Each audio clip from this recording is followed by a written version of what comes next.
This Say conference present will role now be appreciated. recorded. Norma, Here. Gage, Here.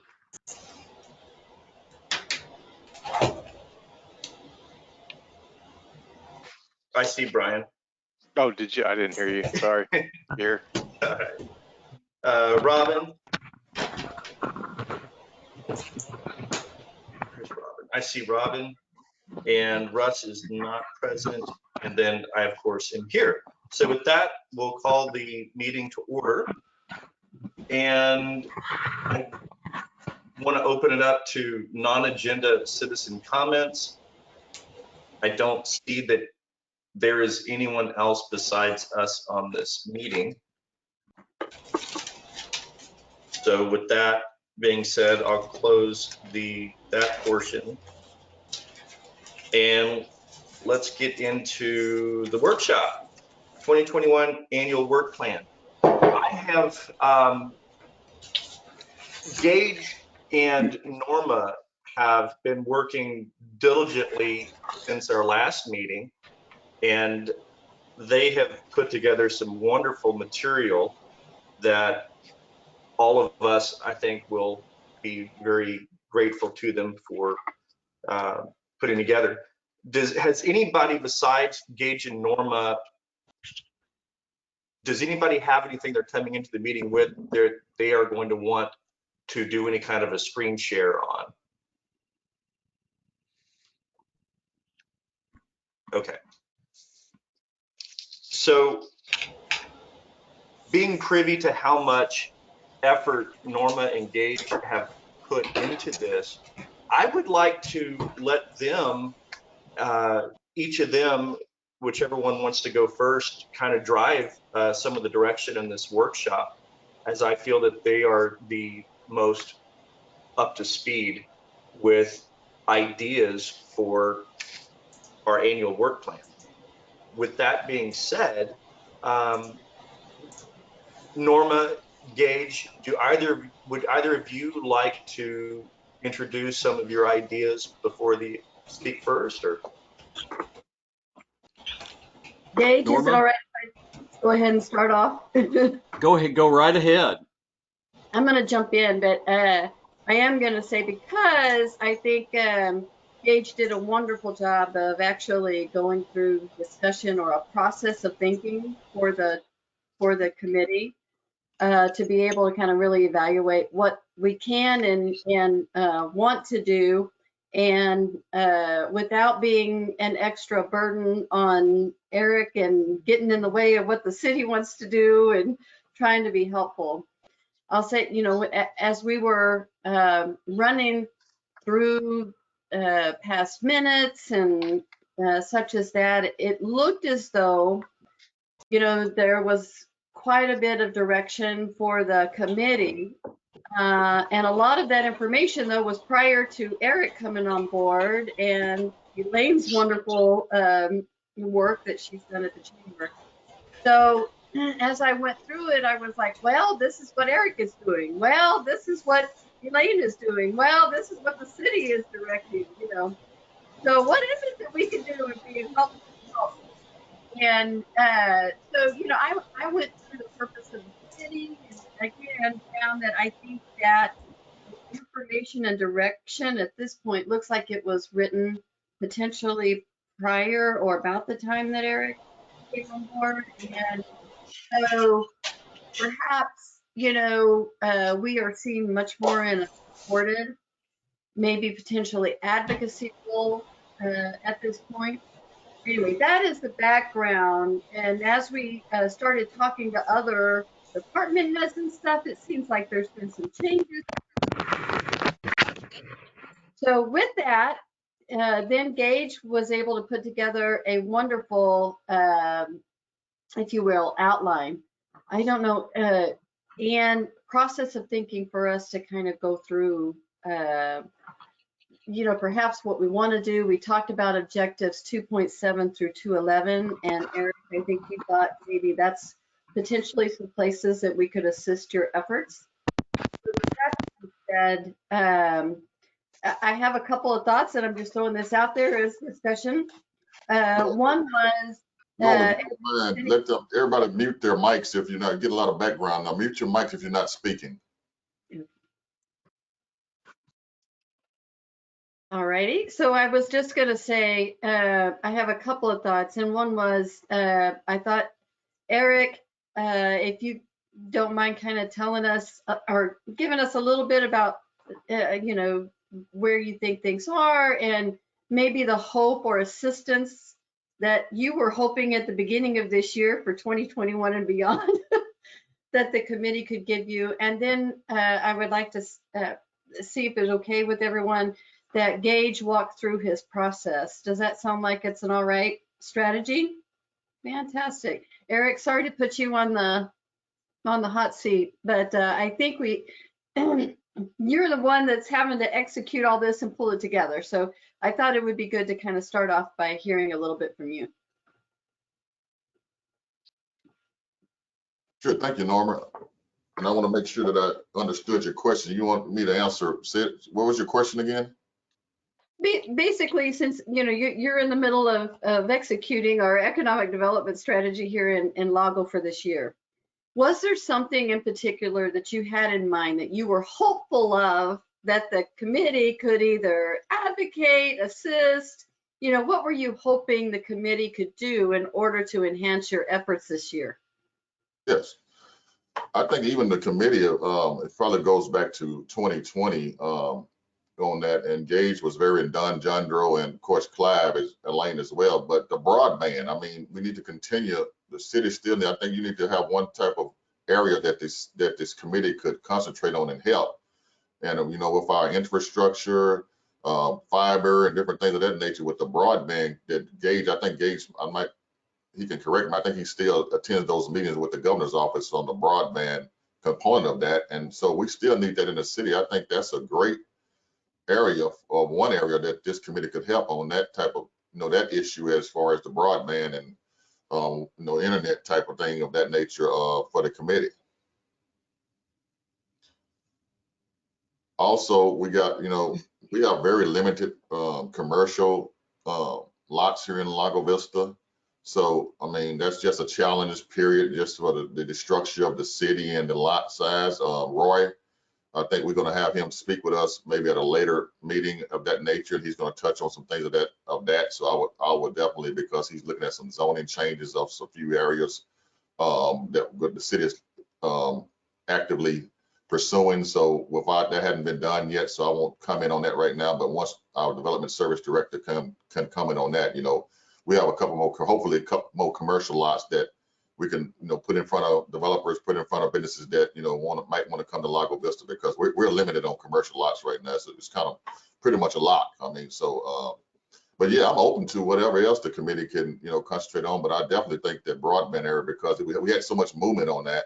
And then with speaking with Spectrum, we had them come out a couple of times and talk to us. I think they've done you know, a very good job of trying to, you know, keep us involved and help the city in that aspect. Thank you, Eric. I want to interject just real quick, everyone. A little context. I should have said this at the beginning. We've all been looking at these objectives 2.1 through 2.13. And what we found out after the last meeting is that these were composed prior to, they were from the 2030 plan, but there was since a resolution made that basically removed all of these objectives from the comprehensive plan. And instead, what they said they wanted was, it was all this was removed, completely removed, and the city wanted a primary objective to hire an economic development director. And what was the other one? Gage, Norman, do y'all remember?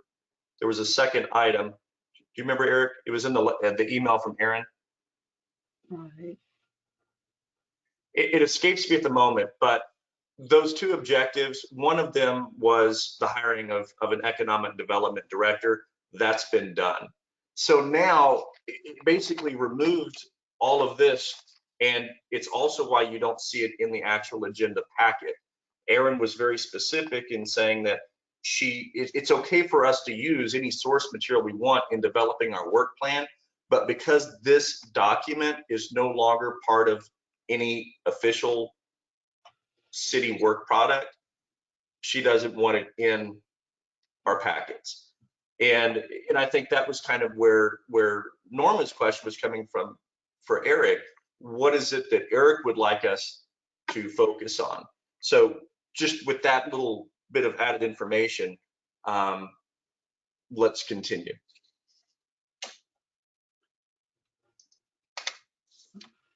I was looking for the two things, but I think we can go ahead and. I actually pulled her email and she's basically responded to us saying that, of course, Paul's already touched on that, the hiring of an economic development director. And of course, the economic development director takes his direction from the city manager and the council. So she's basically saying that so this committee we can work on any of those objectives, even if you still want to work on those and put those in there. But this document is no longer, valid at that point. But we can still work on any objective if we feel that this committee, we can work on whatever we want to work on. We don't have to have a specific thing, but she was just basically saying that the economic development director would then take direction from the city managing council on the direction that the economic development department goes.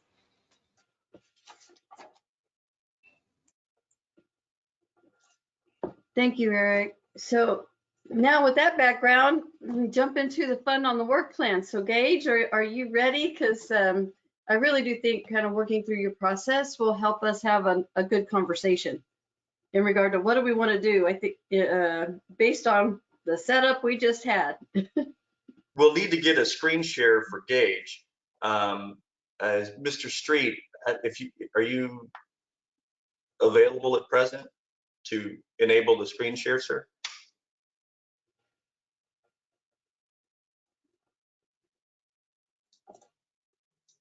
I think he gets us set up and ready and then goes on to other conversations. I think so too. I believe I do have the ability. Gage is the new presenter. Gage is a presenter. Yeah. Thank you, David.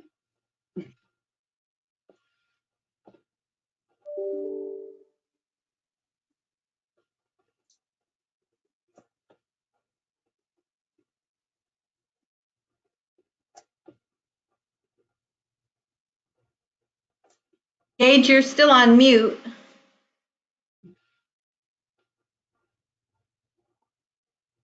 Looks like Gage is working on it.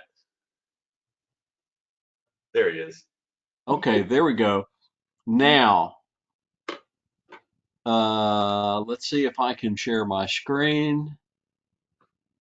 Oh, I've got to pull this up first. Now the click button's not working for share. I'm going to forward a copy to everyone real quick. Stand by. Hang on. Okay, here we go. Here we go. There was an extra step there. Can you see it? Yes. Okay. Yeah, thanks, and sorry for the hiccup in getting this going.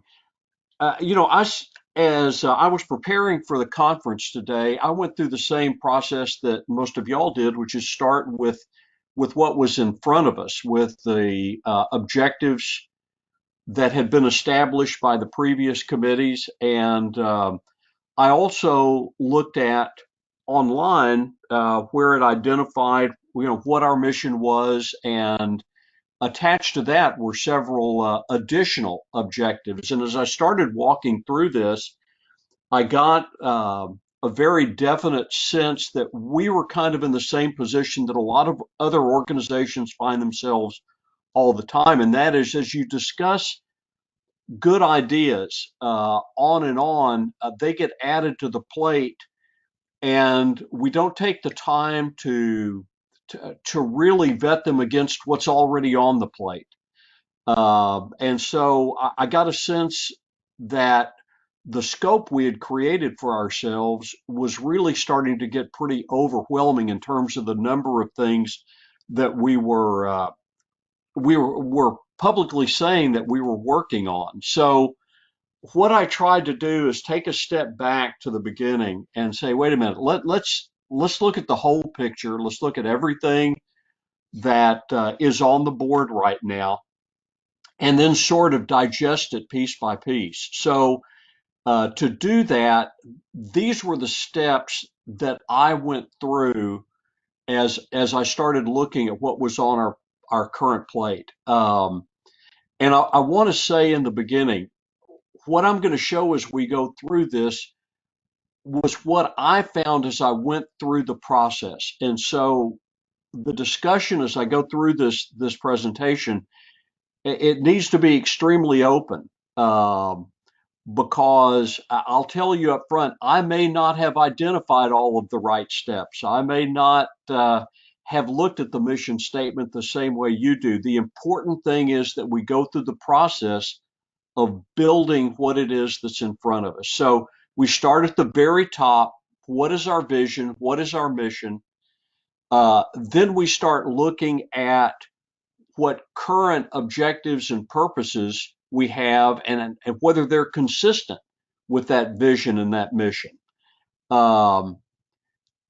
And you'll see in a minute the size of just what is in front of us right now. But what I found I needed to do at least was to go through those specific objectives and purposes and pull from them key concepts. And the reason I did that is because in a lot of cases, we were addressing two or three or even more things in a single objective.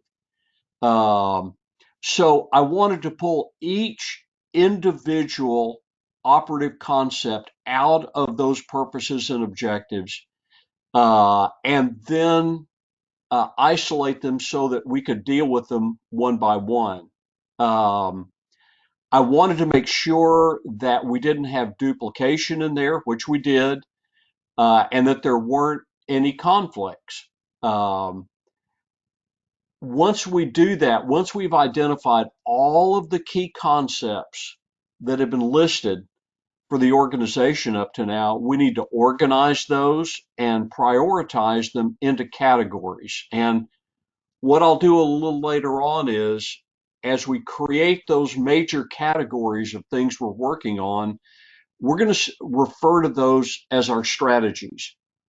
And then the last two steps of that, once we've got our key concepts organized into strategies, we want to set very specific and measurable objectives for us and make sure that those are achievable objectives. We need to move beyond just talking conceptually about what we're trying to achieve and actually set some hard metrics for us to work against.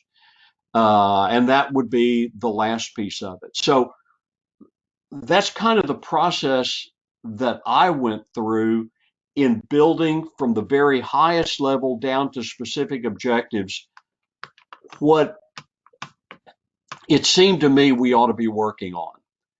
Let me start with the current mission statement, and let me stop for a second. Again, anytime anyone wants to stop, just say so. And I need to see. Yeah, I can't look at both my presentation screen and the presentation. So if you'll just speak up, if you have any comments or questions, let's jump on them right now. This is what our published current mission statement is: to facilitate the development of a healthy and diversified economy in which businesses can relocate, and grow and prosper, and all the residents have opportunities for economic prosperity. To provide feedback to both the citizens of Lago Vista and city staff through research, information, and have a common goal consistent with the city's master plan, comprehensive plan, and council's direction. All of that is great direction for where we need to be working on, but it's addressing a lot of things at the same time, some high level and some very specific. My experience in the businesses I worked in before I retired here to Lago Vista, the difference between our vision and our mission is that the vision is basically what we want to achieve. If you'll think about it in terms of a trip, my family's trying to plan a trip this summer if things open up right on some of the COVID restrictions to San Diego to see my daughter and her family out there. The vision for that trip is we want to go to San Diego. That's it. It doesn't deal with how we're going to get there, what we're going to use. It specifically is what do we want to achieve. And then our mission identifies at a very high level how we want to do that. We want to drive there by car. We want a road trip to get to San Diego. So in taking that approach, what I've got multiple slides there. Sorry about that. What I came up with, and again, this was just my first draft, so let's cut it, delete it, edit it, whatever we think works right. But in terms of the vision of where it seemed like we wanted to get, is to reach a point where Lago Vista is recognized as the premier location in Texas for harmonious commercial and residential prosperity. That sounds like mom and apple pie, and that's exactly what a vision statement is supposed to sound like. These may not be the right words, but that was what I came up with when I was looking at this thing. Any thoughts about um, about what our vision should be? Gage, I have some thoughts. Hang on just a second. I am referencing the 2019 City of Bernie Economic Development Work Plan. And it's something that all of you can Google. I highly recommend you Google it and you read it. Norma found this and shared it with me. And they've got their act together, and it's really good. And there's some excellent information in there. Specific to this slide about our mission, bear with me just 1 second. I'm looking for a highlight I found.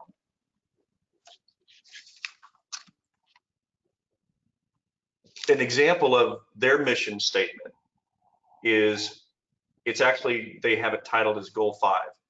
Foster a thriving and diverse economy through business attraction, retention, expansion, employment of diversification and attraction of higher paying jobs, and destination amenities which maintain the overall financial viability of the city. I think that in terms of mission statement, something germane to this, which helps to foster an economy that is self-sustaining. And one of the themes that I'm finding throughout their work plan are comments about business incubators, about bringing in higher wage talent, etc. So just want to throw that out there to be pondered on this particular item on the mission statement. But that's my 2 cents on that, Gage, if you want to continue. Okay. Anyone else? Great thoughts, Paul. So if we limit the vision to strictly what it is we want to achieve, the mission then becomes how do we get there?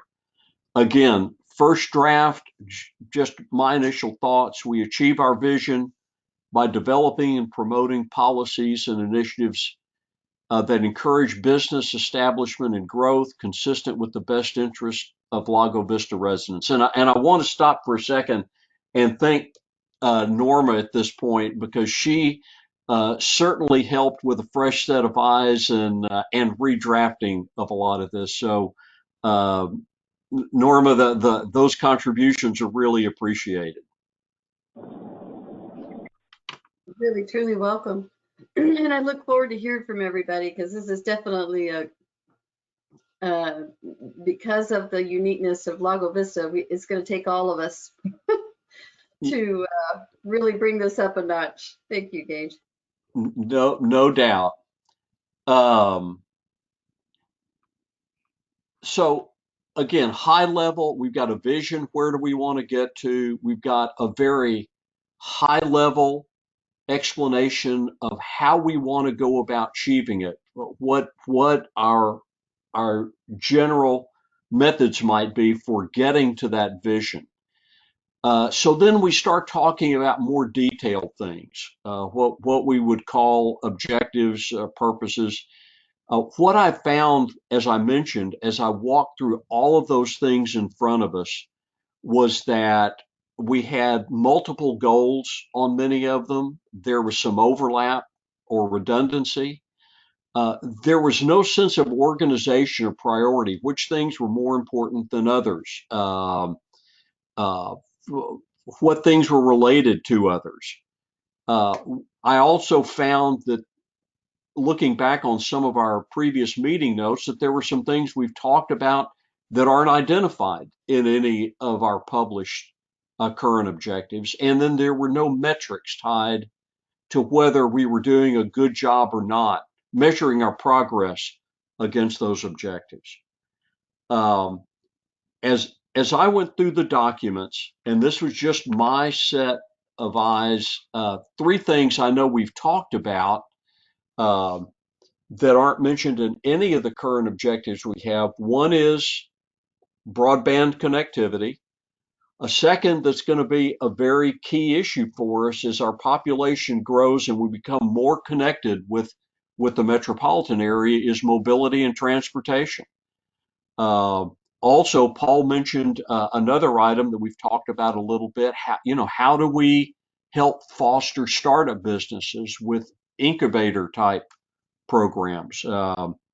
Those are all items that we've discussed and we say we want to work on, but they're not identified in any of our current objectives.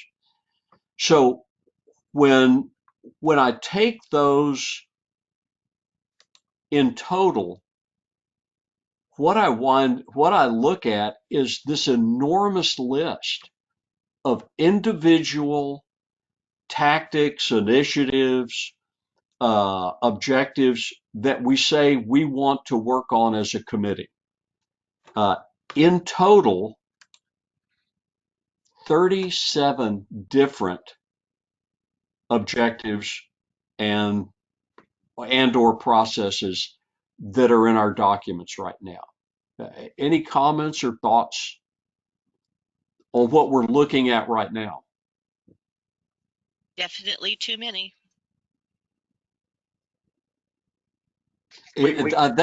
Yeah.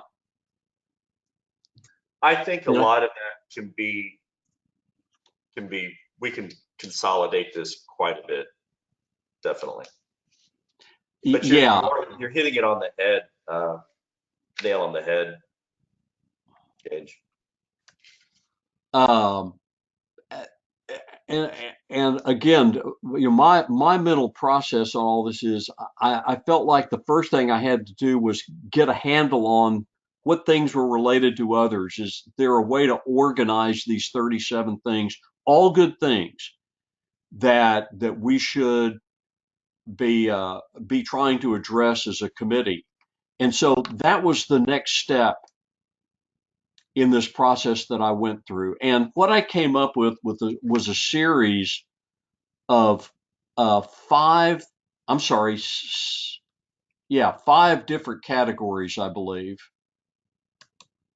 on all of this. One was to support, and this is in no particular order right now. One was to support existing businesses. There were two of those 37 items that related to supporting existing businesses. And we can come back and walk through these individually in a second. The second is to recruit new businesses, and a whole series of items here that we'll want to focus on and see how we decide to address. One of them that I thought was particularly interesting is that there's one objective that talks about us developing businesses within a 15-mile target, a radius target area. And I think one of the things we need to talk about is where our focus needs to be with respect to developing business specifically inside of Lago Vista, as opposed to developing business in the more general area that could extend outside of our city limits. Gage, I'd like to comment on that real quick. I think, or actually, hold on. I just saw it pertains more to this next slide. Continue, please. Sorry. Oh, okay. Then additionally, under recruiting new businesses, I saw this laundry list of specific types of businesses that are mentioned somewhere in one way or another on the objectives that we've got at hand: retail, services businesses, recreation, tourism, and so on down the line.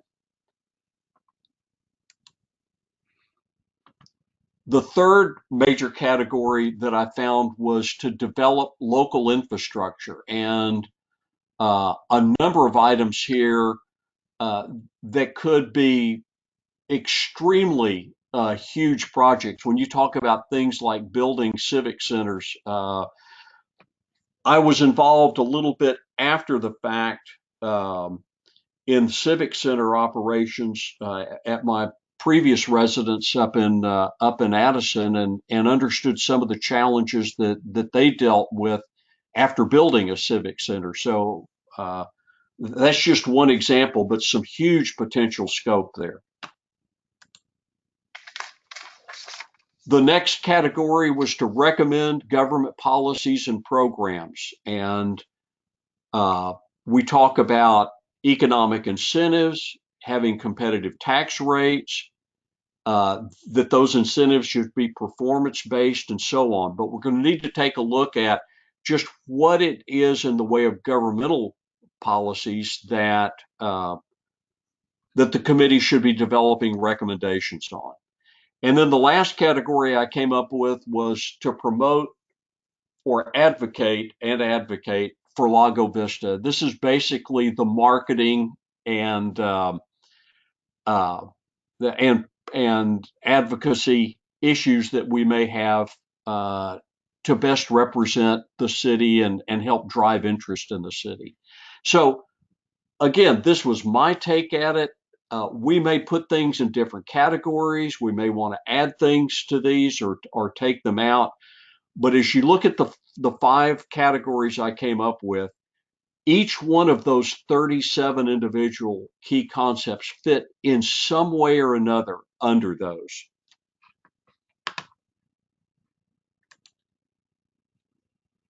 So where do we go from here? We want to confirm that we're good with whatever our vision is going to be and how we're going to achieve that vision. We want to make sure that we're all in alignment on how all these different key concepts are organized into categories, or like I said, we'll call them strategies. We want to mold each of the key concepts into real objectives, executable objectives, and then finally establish some metrics for it. So that's kind of how I saw our go forward. And the only other thing that I can say from here is go Cougs tonight and eat them up. And let's go to work. Wow. Great job, Gage. Thanks, Paul. I mean, that's really great. You know, much of what you're hitting on there, I see it reflected in, you know, I feel a little somewhat awkward referencing someone else's homework, another city's economic development work plan, but in lieu of not having one already, I think flattery such as referencing their work product, I don't have anything. It's not an issue to me. But you've touched on much of what I found in their plan, and I also can't help but to observe that you've pulled.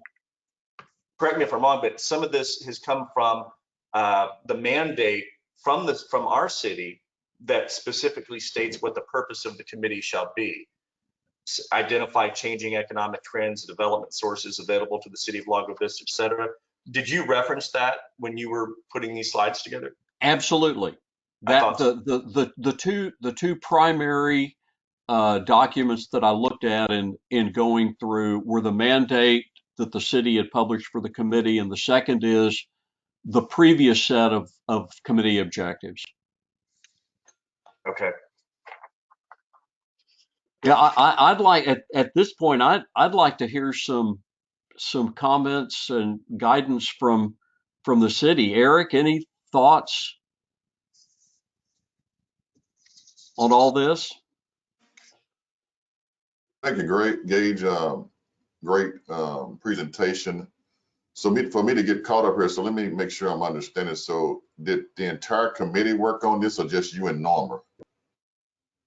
I think just Norman, Paul, and I have seen this prior to the workshop. Okay, so was this open for the entire committee to work on, or is it just going to be you, Norma, and Paul? I just want to make sure I'm understanding before. I don't mean to speak for Paul. My thoughts are that this is for all of us to jump into and develop. This was just a written description of how I went through the process, Eric. That's all I'm sharing. Okay, good, good. I think it's great. Let me just back up some because I want to make sure we get it. When I first came on board, as it said, for the Economic Development Director, I was asked if I want to get rid of this committee, if I want to do away with the Economic Development Advisory Committee, because now you have a director in place. Of course, I said no, because we had great background, the chamber president, Clive, Robin Summers, Rusta, because I want to learn. I want to learn. But again, this is an advisory committee. The action power of any of this committee is the city council. This is an advisory, it's in the name.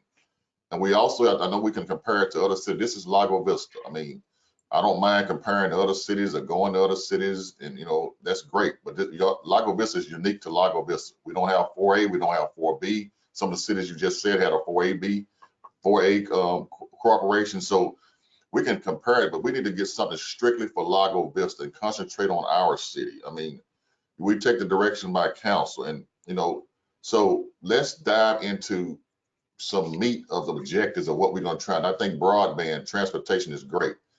We can always dissect the mission statement, the vision. We can change that, can be changed. That's not a problem. We're working on an action plan. I think the agenda item was the action plan 1, but let's make this unique to Lago Vista. So, I don't want to be the devil's advocate, but I mean, we need to get something more structured. If we can dive into all this, but what are the objectives? What are we going to do? I mean, are you going to concentrate on broadband? Going to concentrate on transportation? Are you going to? Is our job today to dissect and make a new mission statement, a new vision? I mean, what is it we're trying to accomplish today? And I think, Eric, that's one of the observations we have is that there's not clearly defined tasks for this committee from city council. And that's a defect, which frankly, I think needs to be cured. Because I'm about to cut you. I don't think city council wants to give us a defined check. This is an advisory committee. We come up, that's why we're working on an action plan. They want us to come up with something to present to them. They can reject it, approve it, or not. They're not being clear on what it is they want us to present to them. That's the problem. So we're trying to fill in with, we want to come up with and advise the council on this would be our recommendations to the city. And just focusing on broadband and just focusing on infrastructure, and that's it, is not conducive to an overall self-sustaining economy. We can't just focus on those two things. I think we have to look at and I could be wrong on this. I'm certainly open to being questioned on that or challenged. But it seems to me that the city might need to come in and say, this is what we want. I mean, when we look at the purpose, when we look at what the city has said previously, the purpose of the committee shall be identify changing economic trends and development resources available to the city of Lago Vista. I don't think everybody has this in front of them, so I am going to read this to everyone. Number 2, develop and advocate for an economic development strategy that maximizes commercial property tax revenues and generates employment opportunities as part of a broader, long-range strategic plan for the community as established by city staff and council. Remember, these are things that we're supposed to be doing. This is what our work plan should reflect. Continuously review Lago Vista's regulations and zoning for consistency with the city's economic development goals, and to make any applicable recommendations to improve permitting, licensing, and regulatory functions. Number 4, promote streamlining the city's regulatory processes as related to commercial development. Number 5, advocate for state and federal legislation and regulations that advance economic development in Lago Vista and the region. Work with staff to obtain federal and state grant funds to further the economic development strategy. Support and encourage new businesses seeking to locate in Lago Vista and existing businesses seeking to remain or expand in Lago Vista. Prepare and distribute material and data advertising the advantages of the city for attracting appropriate non-residential development. Act as a source for business leads that will be brought to the attention of the city staff liaison. The committee is also responsible for providing information to staff relative to business development situations, perceived or real, affecting the business climate within the city. And there's 4 more. Develop and maintain an inventory of government-sponsored business grants, loans, and local incentives, along with other benefits available to those operating within the city. Determine the desirability of an EDC section under the city home webpage promoting Lago Vista's business environment, and to develop the general content thereof. Recommend the creation of multimedia presentations promoting Lago Vista's business opportunities. And lastly, develop regularly scheduled progress reports to the city mayor and the city council. This is what we've been tasked with. And we have to develop an annual work plan which is pursuant to all of that, not just broadband and infrastructure. Those are just 2 elements of what we're supposed to be working on. Now, so I would comment on that, Paul, as that document, the purpose of the committee shall be, is what you read. Yeah. I created that document, the initial committee, we voted on this, and that's how we approved that for our shall be. So this, again, that's just a guide. That's my point.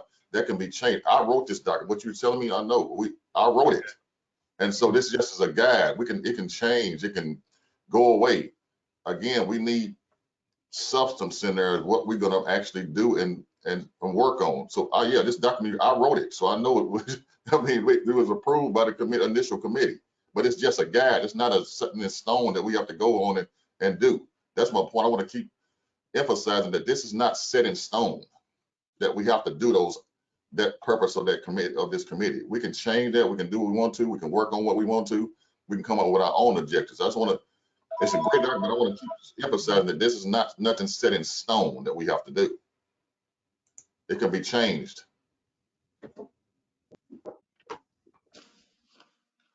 So the city that didn't come from council. That came from me. I wrote in the advisory committee. We approved that. So that's not city council telling us to do that. So that's what I want to get to. Maybe that's the point that I'm trying to make. I guess you might have think that city council told us to do this, or the city. You keep referencing the city, so I'm with the city. So I don't know if you mean in me or the council. No, I suppose I mistakenly presumed that was stipulated by council. But council is the action power, so that was by me and the committee initial once I came on board, the members that was on the committee at that point in time. I just sent a link to everyone for what I just got through reading, so you have it for reference. Okay, so we're going to develop an annual work plan. That's what the city council wants us to do. Eric, am I understanding you correctly that you would like to see our annual work plan consist, just to be clear, tell me what you would like to see our annual work plan be specific to? I've heard you say so far broadband and infrastructure. Is there anything else that you would like to see as our staff liaison? Yeah, I mean, again, I want to, it's not my objective. It's what the committee wants to work on. I already have objectives by city manager and city council that I'm working on. So whatever this committee wants to dive in and work on, I would like to hear feedback from the committee. It's not my decision what I wanted to work on. Yes, I think broadband is a great avenue of transportation.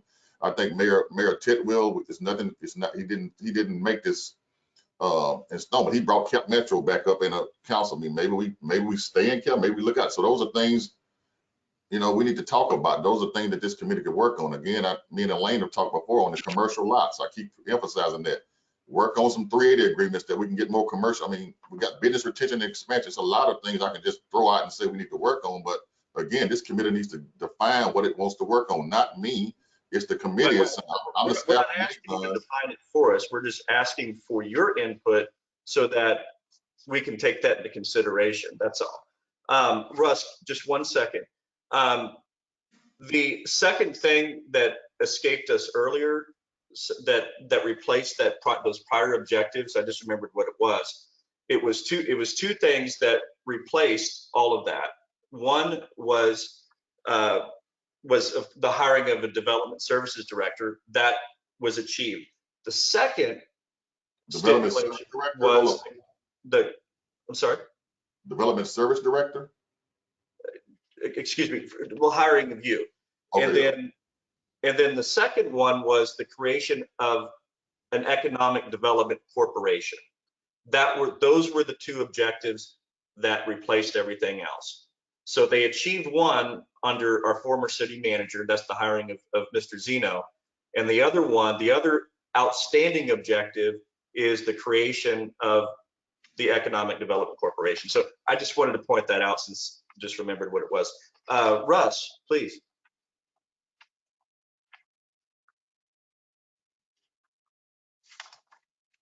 Oops, you're muted, Russ.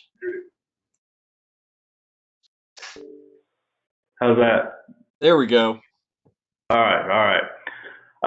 Just going back to when we started some of this a couple of years ago, and we kind of had our objectives of what we were looking to accomplish. We would get a lot of feedback from whichever city participant was in the meeting of, hey, this is what's going on. And then we would try to jump in and see how we could do to aid that process. For example, there's been talks of a hotel coming. And, we always kind of had the vision of, hey, if a hotel gets here, that really opens or could open the floodgates for a lot of other things to follow. So kind of knowing the status of some of those things, maybe that helps, with where the city is going and things we can maybe help facilitate and maybe fill a gap where there's not manpower or whatever the case to aid the city and what its visions are. And so we'll be more aligned. And that seemed to go forward. The whole internet thing came up because there was a concern about parts of the city not being underserved. So if we were to draw more residents in, that they could work from home and kind of adapt to the new normal that we're all living in. That's happening. I don't think anybody would disagree that growth is here and it's coming and it's not going anywhere. So yes, there may be some of those spots where we have to fill in internet and some of those things, but the bigger picture, I think, is to get the dollars rolling in, if you will. I mean, what is the status of the hotel? I've been out for a while. This may be old news to you guys, but would that be okay if we take 2 or 3 minutes and just kind of recap of this is what we can discuss publicly and it's coming? And then maybe that gives us a little bit more of an idea of where we can assist. Sure. Certainly. Let me take a moment, Russ. We started before you had joined us. Everyone meet Russ. Russ, meet everyone. Russ is our newest member. He was on this committee previously. Excuse me. I think it would be appropriate for staff liaison to update us on the hotel and fill in Russ on that, if you please, Eric.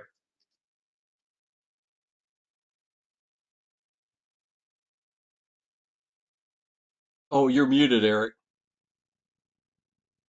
Thank you, Paul. So the hotel is under this 90-day due diligence, Russ, and so the hotel is moving along. They're on a 90-day due diligence right now, and so until that 90-day due diligence is up, they've sent a preliminary incentive request to me that the city attorney is looking at right now. Of course, that would have to go before council, just initial stage.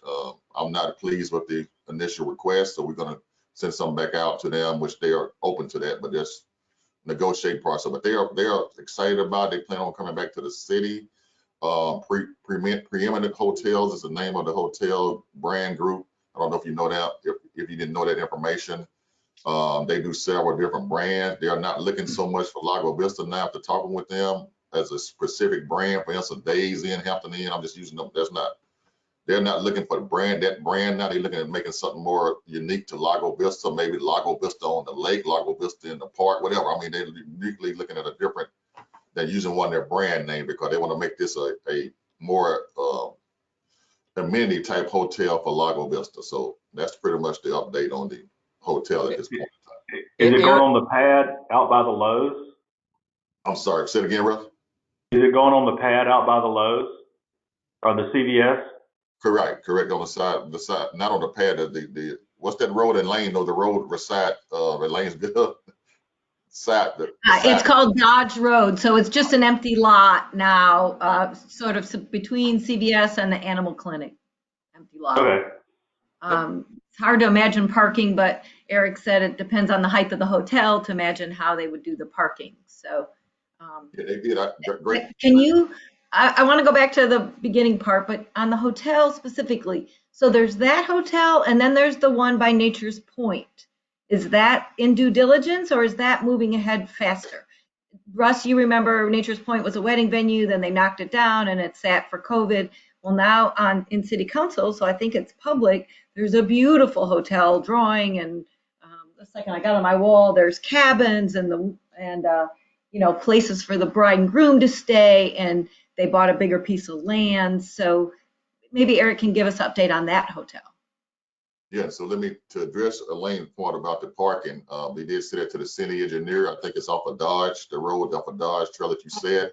They will be sharing the parking with CVS in that area. So they're working on I'm not saying an entrance or something of that nature that could cut down traffic going that way. So they'll feel that the parking component of that will not affect the hotel. They're going to be shared parking with the CVS. Now on the wedding venue at Nature's Point, that is it's not in due diligence right now, but it has been approved by city council. They will be doing the hotel component on their first phase one. So they're still in those initial stages right now. So that will be a part of the first phase one will be the hotel itself, including a couple other items that Nature's Point will be doing. Eric, are you sure about the phase one? I don't think that's correct. I think that's a later phase on the hotel. I had to go back and look at it, but I think phase one would include the hotel. But you might be right, Paul. So yeah, but it's been approved. But Elaine, the phase has been approved. I'll put it like that. So the hotel is part of. I think it's one. It might be two, but the hotel has been approved for one of the phases. So I'll upload to you, Elaine, and members what I know about that. So Keith Walters has had. He's a wedding venue developer, and he's done some great things. One of those locations is Bernie, Texas, and he knows what he's doing. He's a good guy. He's worked with several of us who are neighbors to the property, and none of us have any objections to what he's doing. But what he's doing is the original Nature's Point wedding venue, which was owned by Jim Otwell, was further down on the point itself, right next to the lower elevations of the topography. And he has since moved everything up. He bought Axel Sigmar's property. Axel's also the guy who owns the white building with the red cross on it on Loman's Ford. And he bought that property from Axel, which was about 13 acres, if I'm not mistaken, well over 13 acres. And he's already demolished Axel's old house there. And what they intend to do is build casitas that they're going to sell to people and use that to help fund other construction costs. They're going to have temporary lodging there. What are the name? You know, like those little mini houses that we've seen on trailers. They're about, you can buy them for about $30,000. They're going to have those there for temporary lodging as well as part of their phase one. And then it's in a later phase, as to the best of my understanding, that they go into the hotel. They still need to come up with more money to do some of this stuff. So phase one is get the venue itself established for the weddings so they can start renting that out, get some lodging established so they can rent that out, and then create revenue streams, and then they would move into the hotel at a later date.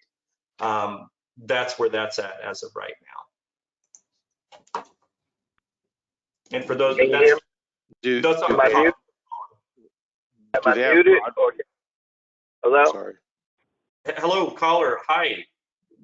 Who are you? This is Dave Williams. The Dave Williams. Okay, great. You are correct on how Nature's Point is going to go. Yeah, the hotel will be later on, but they are building the wedding venue for where they can have weddings, and they have these cottages for people to stay in until they get to the next phase. Correct. So is it your belief or understanding or guess in the world is the hotel by CVS would come first and the wedding venue comes second and they could use the hotel? Or do you think the wedding venue will be first? The wedding venue will be first and the hotel will be second. In relationship to the hotel on 1431, which goes first? I can't say which one goes first. I mean, they're two separate companies. Nature's Point is a separate function, and they'll build that hotel after they get the wedding venue going and they get the cottages going and they move forward. The hotel that Eric's talking about up on 1431 depends on where, and I haven't seen any documents for them yet, so we just have to schedule is. I don't know what their time schedule is. What is the broadband coverage in that Nature's Point area? Is there any? Yeah, I can answer that. So the high school, and this might be a little bit redundant for everyone other than Russ, but to fill in the gaps for Russ, I'm gonna go back a little bit. We have, there's high-speed internet from AT&T that goes to the high school, and that the lines run through conduit along Loman, and then they turn left there on Loman onto Shoreline Ranch. And then that high-speed internet goes all the way, actually, it goes to where I'm at here off of Mar-a-Lago Drive, which would be off of Austin Boulevard. But there are people all the way down. There is fiber all the way past Nature's Point, is the short answer. The fiber is there, it's in conduit, and it goes all the way into Marshall's Point. Because I know that because there's a couple people that pay egregious sums of money for that high-speed internet from AT&T Uverse. I don't know why they're having to pay more, but they are. And I paid, for example, myself, I paid $166 a month for my high-speed broadband internet, which includes HBO Max and your normal television packages and stuff. So yeah, what I was gonna say is if there wasn't coverage down there, could we provide any type of tax incentives for the developer down there to bring it in? I mean, that would benefit the rest of the residents that didn't have it, but it seems like it's already there. the city would need, I don't think, I mean, David can correct me if I'm wrong, and Eric, but I don't believe the city has the ability to create tax incentives. And that's one of the reasons that the city would like to see an economic development corporation created, because it would be through that vehicle that they could create those types of tax incentives. What they can do is similar to what they did with Keith Walters on the development of this wedding venue, is they can reach agreements to provide city utilities subject to council approval. One of the hindrances to seeing Nature's point developed on the scale that it is now going to be developed is been city water and sewer and the LCRA. Septic would not allow for the expansion on the scale that it is today. So what they did about a year ago is they worked with the city to find out if the city would be interested in partnering with them and through a rebate program and other means of just getting city water and sewer to the property. In order to do that, he had to buy Alex Sigmar's property because they didn't have an easement through that property. And that's why they bought the property. That's why the wedding venue was actually moved further up as well. Did I answer that question? Okay. Russ, are there any other questions that we can bring you up to par on?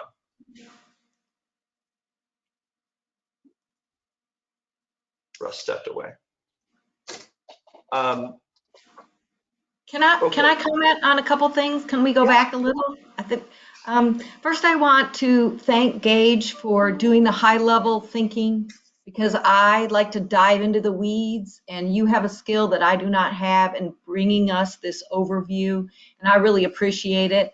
I know that Bernie thinks as Foster, and he had some other words in his mission, but I really think, conceptually we're really close. And I just really like to thank Gage for the work, and Norma too for the work they put in, because I'm like these people, dive into where's the hotel and when is it opening, and that's not really clear thinking. So I want to talk about a couple things. In there we said 15-mile radius, and a lot of stuff that Eric looks at with retail strategies is a 5-mile radius. So there's two schools of thought on where is commercial in Lago. Is it on Dawn Drive or is it on 1431? So that is unclear to me. And we could have a little one here and a bigger one on 1431, but that is one of the things that I hope our group can settle on in a business park district. I think our commercial is along Bronco, and I believe I've learned that 1431 TxDOT does not want any more driveways onto 1431. So like the hotel on Dodge, their entrance would be on Dodge because they don't, are trying to reduce traffic accidents on 1431. So they want to use Bronco for the parallel road for access. So if that's our district, then it's still not been specifically specified. I do like in Bernie's where they talked about commercial and employment. We don't talk about employment. We're always thinking of the beauty of Lago, and surely people just want to move here. But we ought to talk about employment. Another commercial district that is sometimes talked about but doesn't have water and sewer is up by the airport. And I think I want to add somewhere in all of this is that if we could put water and sewer up there on the backside of the hangars, I believe, there's a lot of companies, like say a roofing company or all these cabinetry companies. If they could just have a warehouse and a place to park the trucks, we could get some jobs and some companies to locate here. The thing about Dawn Drive is it's half commercial and half residential. So there is commercial there, but houses are across the street. So that seems kludgy, for lack of better words, and should be clarified. One thing about the corporation that you want to develop, and tell me if I'm wrong, my understanding is Cap Metro prevents us from getting a corporation or getting that sales tax money to create the EDC corporation, the true 501c3 company. So that vote is coming up, I believe, in November. And when the citizens decide, or one way or the other, if we're having the bus, we're not having a corporation. If we're not having the bus, then the gates open for us to create this corporation, have real money to give incentives. I want to know if that's everyone else's understanding. That's all It the is. comments I I know it's my understanding that that's correct. The money that we're currently giving the Cap Metro, the situation is such that you're either going to pay X amount of dollars at this level here to get out of the Cap Metro contract, or as time goes by, you're going to have to pay this or this. It just gets more and more expensive. So the idea is, look, we've got 4 people, half a dozen people benefiting from it. What we're getting out of it versus what we're putting into it doesn't justify it. This is the argument, and let's rip the Band-Aid off now, pay the exit fee and get out of it, and let's put that money to work creating more jobs, more growth, bring in outside dollars, create a self-sustaining economy, and get money flowing into Lago Vista instead of just recirculating money into Lago Vista. Now, there's also arguments against I've heard arguments against creating an economic development corporation, but I'll leave those for people to voice when they feel appropriate. I went to the 3 meetings of the pro-bus people, and it's a bigger fight than you might think on who's in favor. I was surprised, and I was uneducated on how many people feel that they need that bus. So that could be a subset of this committee, and that if we're having that election is deciding that this November, we're going to need some education, because they got organized, they came to every meeting, and it was a bigger fight than you might remember. Okay. Oh, also, I want to talk about funds I learned about. The American Rescue Plan funds, which is part of the big $1.9 trillion program that just was approved by the government. We are going to get money as under 50,000 population. Our share of that money goes to the state. And they say in 60 and 90 days, we are going to have some money of the rescue plan funds. I was on a call with 5 other executive directors in Pflugerville, Cedar Park, Leander, et cetera, and they're already making plans for money. So how to spend that for economic development. So as far as we don't get Cap Metro funds, there are some funds coming our way. I assume that the mayor knows more about how much that is for us, but we want to grab that money and spend it the best way we can. Elaine, what was the name of that again? That It's called the American Rescue Plan Funds. I think you can go to nlc.org to see it. It's not the CARES Act. It's the second government program. And that if you're under a population of under 50,000, you're going to get it from the state. Big cities like Cedar Park will get theirs directly. And they said on the call that it will be released in the next 60 to 90 days. Also, how about the 380 agreements? There are tax abatement agreements, and I'm never sure. I mean, are those offered to everybody? Like, say, Lakeside Subs, Casa Mexico? Are they only offered to people like Keith Walters, or maybe our small businesses, like the couple that's going to open Lakeside Subs, maybe they don't need to know, maybe they don't know enough about to ask. I never heard of a 380 agreement. I mean, are they automatically offered that, or if they're just opening a sub shop, they're just on their own? I think that's a great question. I don't know how they do that, but I know that when I was reading, for example, Bernie's work plan, one of the things they spoke about was having seed money and job training. It's about bringing in talent to Lago Vista that wants to work here and doesn't have to leave here. And part of that means you've got to create communities that have attractions that keep people here, as opposed to just a random suburb on 1431. You've got to have the amenities is a really big thing. That article I sent out to everyone, written from the Wall Street Journal a couple weeks ago, if you read that, put out by that professor out of Canada, that was one of the things they were talking about. But specific to your question, my understanding is that if we as a city, whether it be through an economic development corporation or some type of grant money, getting seed money to people, getting them office space, helping them get their businesses going is, I think, the goal that you would like to see achieved. Is that another way of saying what you just said? Yeah, I would like that, but in before that can happen, even evenly distributed 380 agreements, I just don't know if some of the young entrepreneur people who have a good idea know enough to ask and apply for a 380. And I don't never felt like it was my place to say, hey, you might try to get this sales tax abatement. I know it has to do with jobs, and of course they gave it to Lowe's for 10 years, and that was a great move. But I'm not sure how that happens with just the small businesses. Well, And for the benefit of everyone on the committee, I would like to assume that not everyone knows what a 380 agreement is. Would you mind explaining? I might have to pull out my little folder I created on it too. It's a thing in Texas that if you are employing people, you can get a break on your taxes. But tell me, it's not sales tax, it's property tax. I think Eric can explain it better. And that abatement, that fee you don't have to pay isn't really cash in your hands, but it is at least a bill you don't have to pay till you can get your business going.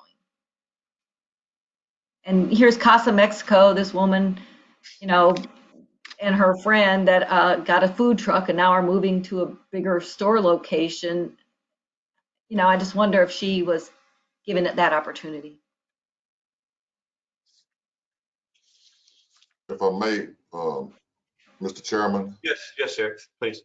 and Elaine is right, the American Rescue Plan is from the U.S. Treasury Department where it's coming. And I think initially, Lago Vista is projected to get 1,647,000 is the actual amount, initial projection amounts. To answer Brian, I want to go back to Brian's question, similar to what we did at the Lago Vista Village, Brian. The city can do tax abatements, sales tax rebates, infrastructure improvements, those type of things, permit waiver fees on the incentives that you would ask about the sales tax. We can do some sales tax rebates through the 380 agreements that kind of like we're doing at the village that Lago Vista Village that Elaine was talking about. So yeah, anybody can apply for a 380 agreement, Elaine. Again, the unique part about this is the city council approves any incentive that goes through Lago Vista. So everything that we don't have 484B, like you said, a corporation. So any incentive goes through city council that, you know, they can come in and ask for, you know, anything, but it has to be proved because we have to have a defined 380 agreement to kind of make sense for us because we don't have the funds of 484B to make sense for the city. But yeah, any one of those entrepreneurs can apply for that. But they don't know that, right? Is it my job to go knock on their door and say, hey, by the way, you should try to do this? You know, that's a good question, but I mean, if I was a developer, I would definitely know I need to apply for 380 and try to get something from the city. That's just Right. me. But what if you're just, what if you're just, But if you're somebody Casa Mexico, you're not going to know that. Yeah, Casa Mexico, the restaurants, you know, again, that's retail restaurants. A lot of time they don't really get an incentive so much to say because I mean I believe a restaurant follow rooftops. I mean, like we stated, I would more focus on primary jobs here in Lago Vista. The hotel is great, restaurants, but man, we got jobs here. The whole our daytime population, people eat at the restaurant, they stay at the hotel, they visit the store. So economic development for me is primary jobs all the time. All the other stuff is it's great and it's a good amenity for the city, but we need jobs. I agree with what you just said wholeheartedly.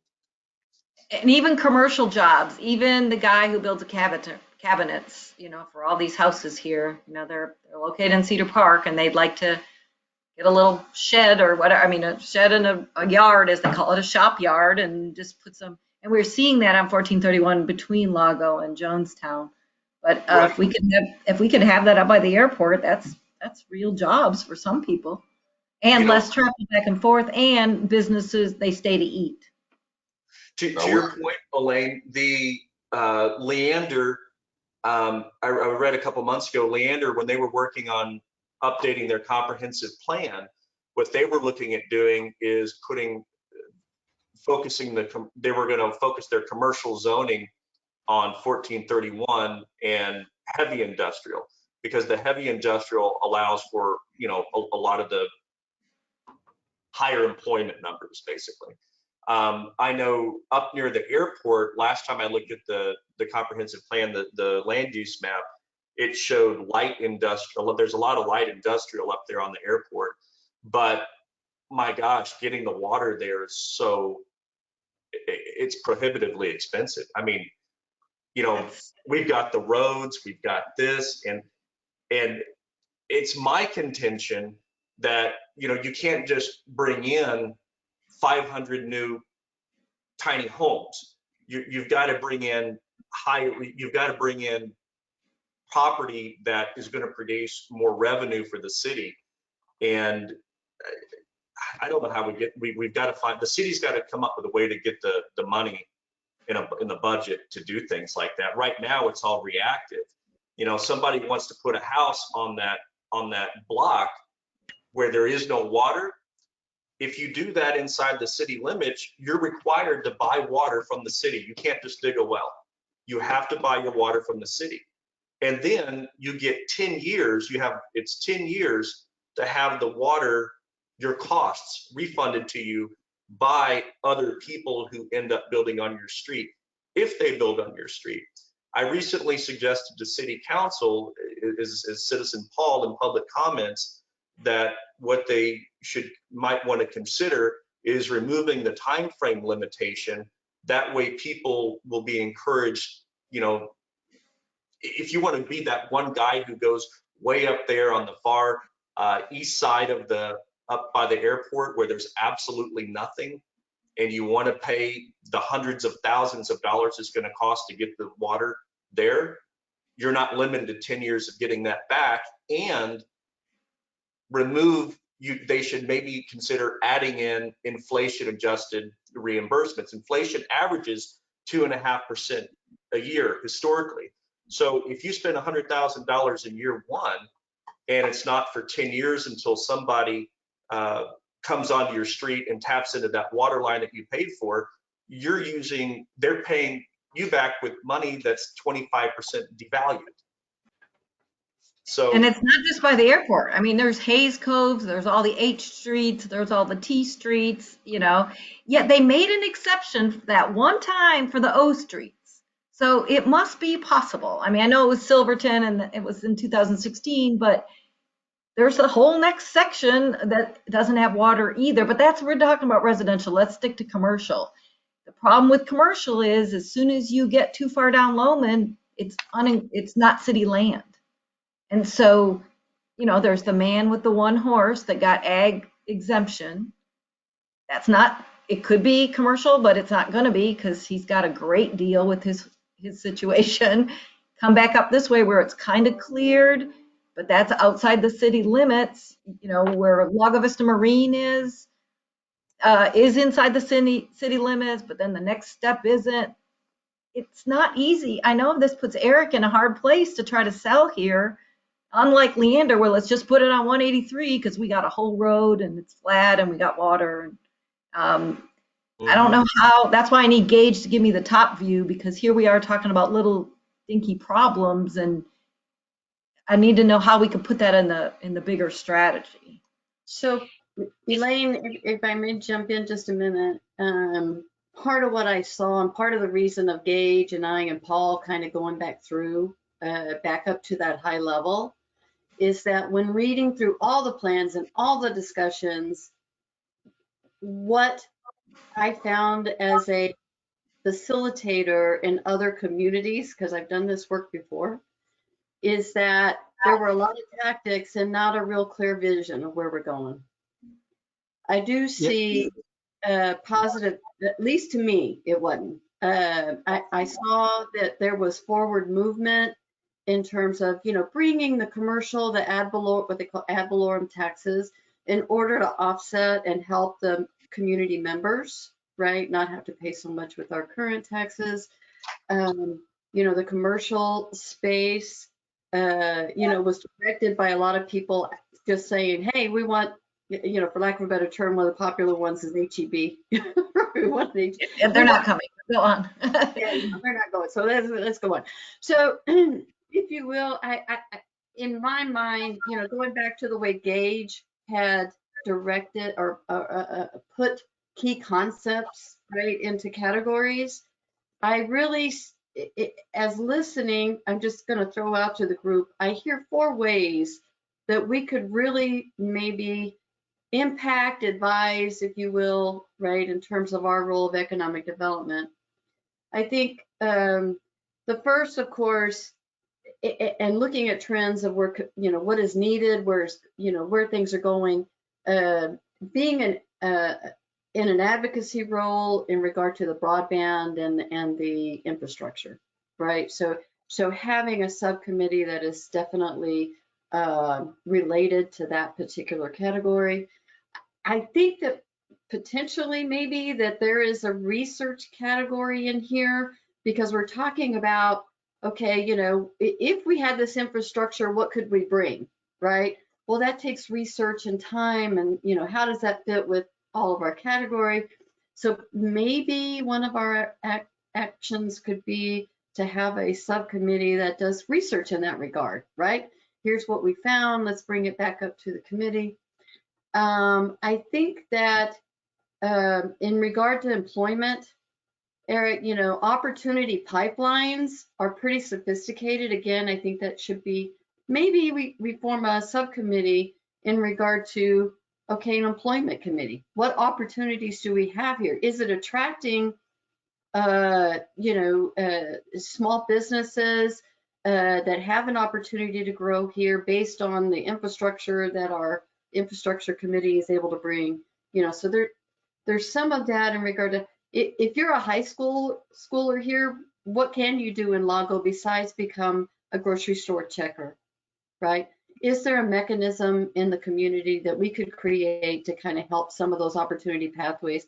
Maybe we could explore opportunities where through the efforts of broadband or maybe some open spaces of broadband, maybe like a entrepreneurial hub, hothouse, incubator kind of situation.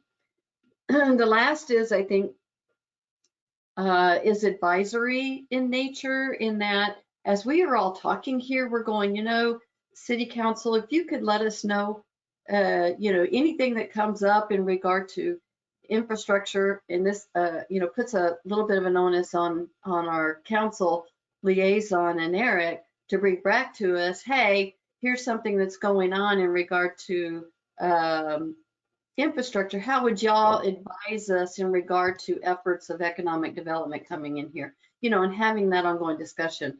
So anyway, that's my take on maybe potentially 4 specific areas or categories that I'm hearing. And by the way, Meredith, we threw you in the category of the broadband one. I didn't know in terms of our subcommittee, just kind of wanted to throw that off to the side to let you know that we're recruiting you into additional efforts on top of already duties you have. So anyway, so with that being said, I do want to throw it back to the group and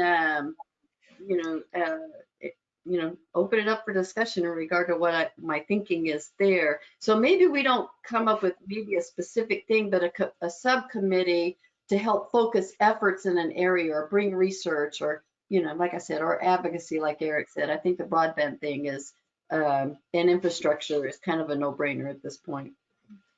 Norma, I like what you said. I would add affordable office space. There are, a lot of people look at Fort Lago, as it's called. A lot of people want to have affordable office space. And Russ brought to us a gentleman that was a friend of his that had a company called Hamlet, which was buildings with little offices that you could rent.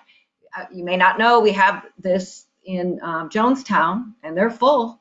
I mean, I think we could have, if we had a building, I'm in a building that's full, and it doesn't have to be an A-class building for people to want to just put their home office there. Along those lines, Elaine, I think that's a great add. Maybe what we need to do is, instead of talking about a subcommittee devoted specifically to broadband, which all of y'all know how near and dear to my heart that one is, maybe what we do is we call it infrastructure. And it can deal with broadband, it can deal with transportation and mobility, it can deal with commercial properties like you're talking about, Elaine. But I think that's a little broader umbrella that we can deal with on a strategic level. And Eric, I also wanted to mention I know I got to a very high level, totally in agreement with what you indicated, which is our end goal is to have some very specific actionable items to work against. I don't want the fact that we're spending time on the high level stuff to detract from what you say our mission should be. My background was operations at our company, and I understand 100% that it's hard to get people focused on vision when the toilets aren't working. So, we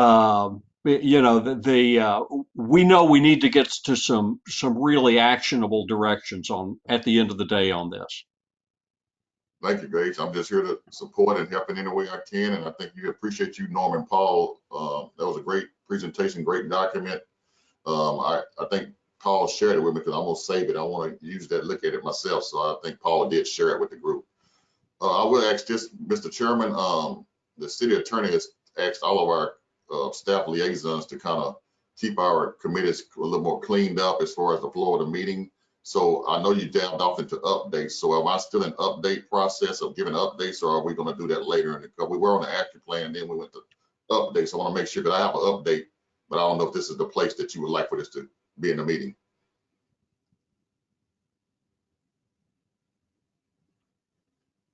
Oh, I don't know if Paul, are you muted? well, Paul, you're muted.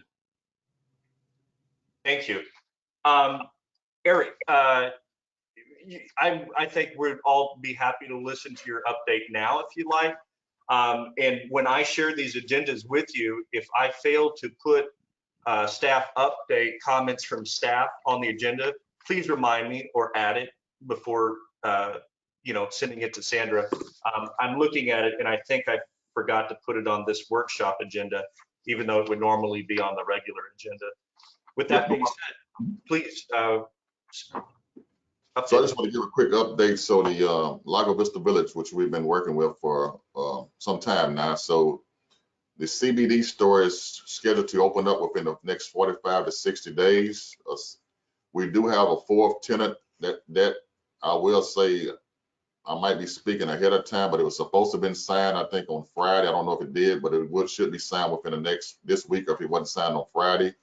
There will be a candy store going in there. I don't know the proper name of that candy store, but the good thing about that, the Wild Navy, who has Suzanne and her husband, who has the Wild Navy, and they got the existing space and expanded. Now they're getting the existing space next to the existing space and opening a candy store. So it just shows that, they are excited about Lago Vista. They keep moving and keep grooving. And so they will be opening up a candy store. They were supposed to get executing that lease on Friday. I don't know if that happened. It might be this week. But again, going back to Brian's question, that would then kick in if you wasn't on city council, the council extended the 3-day agreement that we have with the Lago Vista Village for additional 3 months for it, allowing him to get his fourth tenant. That will be a fourth tenant at that point in time. Like Norman, you had talked about, that with his arboretum tax, sales tax rebate would kick in because he would have that four tenants within the 12-month that his 3-day agreement called for. So just wanted to kind of update you on that. Thank you, Mr. Zeno. I would just, if one personal wish list item, if you could communicate to retail strategies that might work in that center is like a smoothie shop. We have been working with. I just saw Elaine now. You don't think it would work, Elaine? No, it was supposed to work when Anytime Fitness was there, but isn't that a person died and that's not happening now, right? Is another franchisee going to take it over? If that fitness place was there, then I'm all for it. Otherwise, I don't know if they get enough business. We had a candy shop that went out of business, over by the nail place when I first got here in 2016. So I wish her the best, though. Right. Anytime Fitness is still on par. They have now picked up a new partner. You're correct. Somebody unfortunately passed. They're one of the financial arms of that partnership. They have, I talked to Liz the other day, must have been 2 weeks ago, and they have looked at getting another partner. So as of right now, I was told that they were still on a mission to continue. They just had to pick it. They kind of took a setback because of the death and had to pick up another financial arm, but they was in negotiation with corporate on getting another financial arm to help them. So Okay, okay, good news.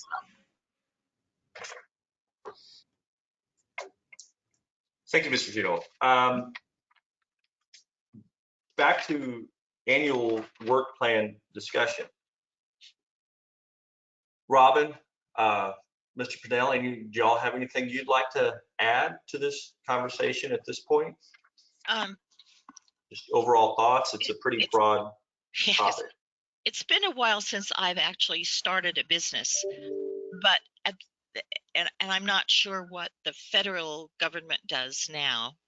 But there was a time when if you really needed, for instance, thinking about the water up by the airport, there should be a possible way of getting, if you're not afraid of money from the government, from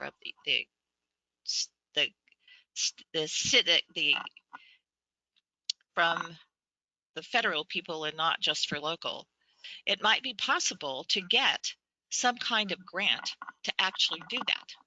If we're going to do these 4 things, I would love to be on the research group, because there really are a lot of opportunities that, you know, you have to kind of learn how to connect with people to figure out where things might come to pass.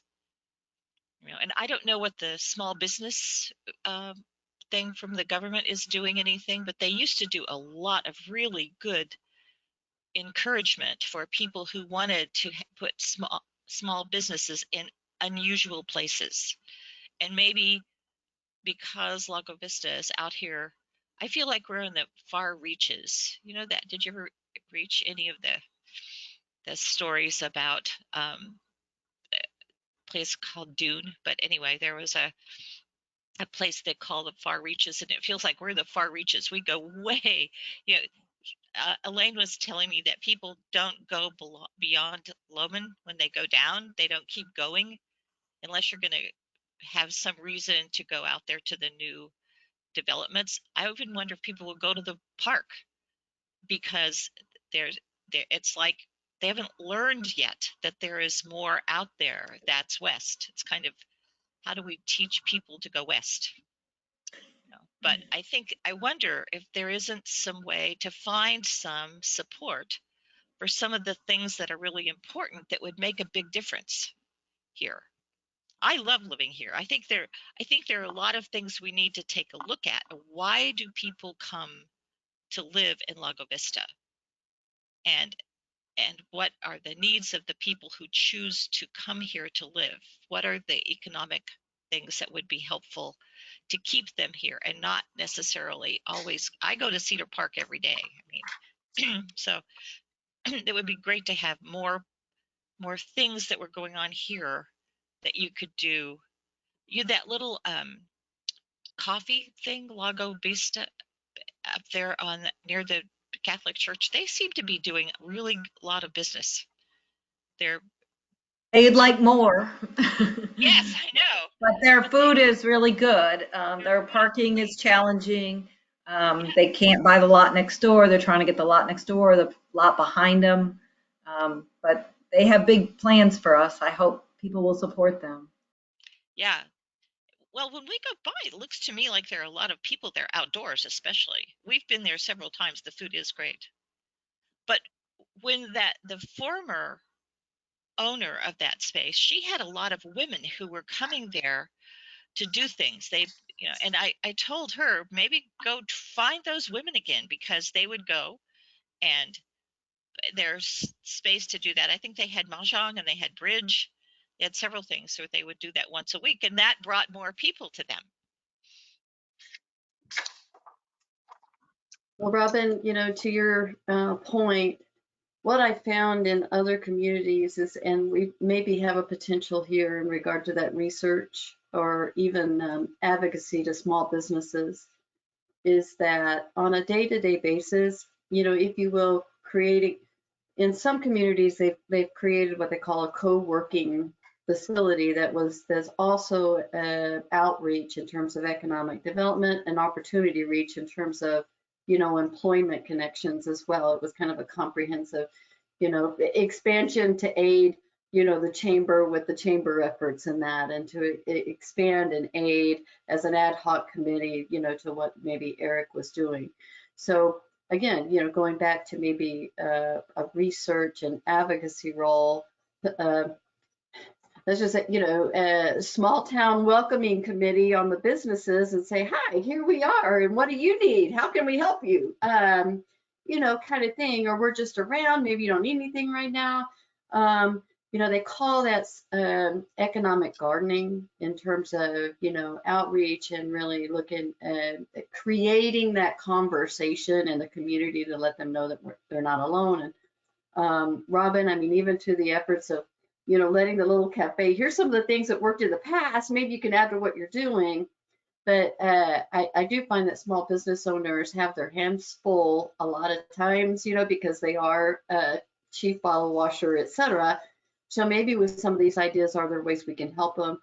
I mean, a thought that came to mind, Robin, in terms of welcoming people to the neighborhood, that the Nextdoor app, there's people that get on there and go, hey, I just moved here, hello. Maybe part of something we can consider is one or two of us on the Nextdoor app, just making sure that from the city, there's a hi, hello back to you, that kind of thing. Anyway, so I just wanted to add to what you're saying. I agree, Robin. I also think it's very difficult to have really good communication in Lago Vista. There probably are people who don't know about Nextdoor. There's not a newspaper. Thinking of Elaine, there's not that. We take the Austin paper, but it seems to me there should be a better way of being sure that people know what's going on in the community, and I think that's kind of a challenge.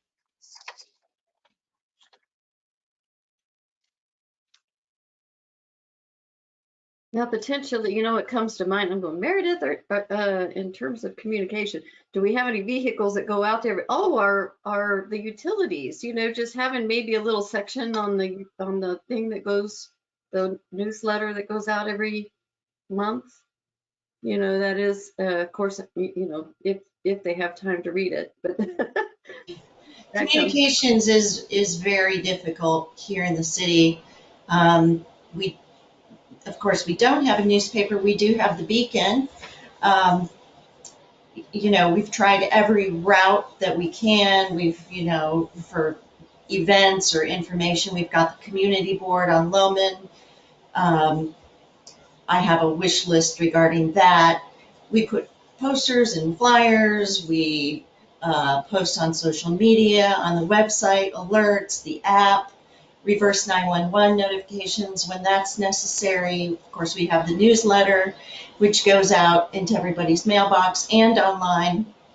The difficulty with social media, and this is something that's been discussed among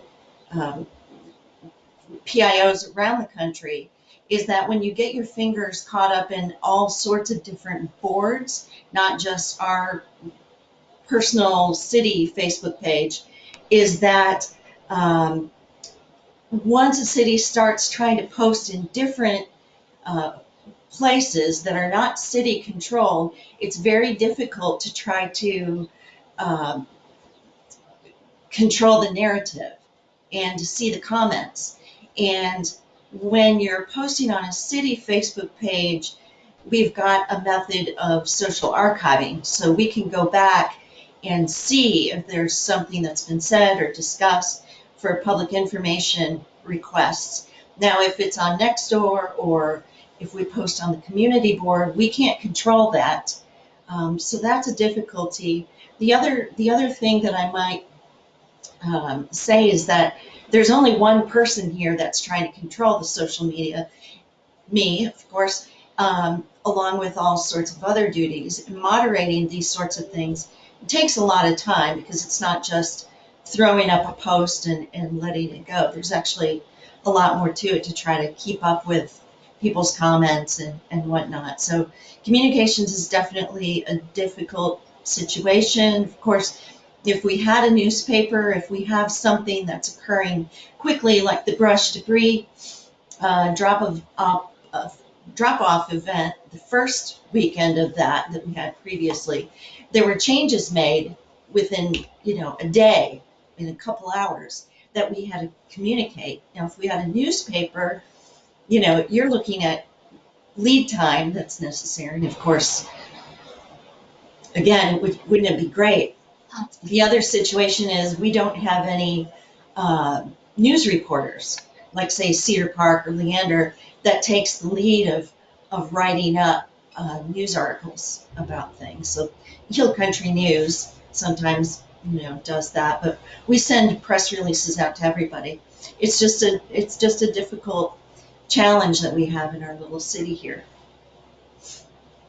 I'd like to just comment real quick. Meredith, the Hill Country News, I actually emailed them a few weeks ago asking them, please, will you provide coverage for Lago Vista?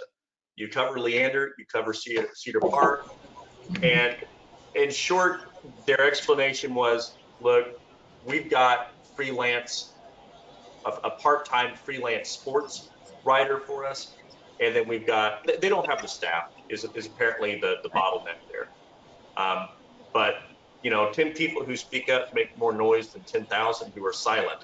So I would encourage all of you to write an email to the Hill Country News and petition them to please give us coverage. And maybe we can start getting more people, that's one option. Another thing that I was reading in Bernie's work plan, that while we lack a newspaper, the one thing they were talking about is an e-newsletter. While you do a fantastic job, by the way, on the messaging, and God bless you for dealing with some of the comments that come in.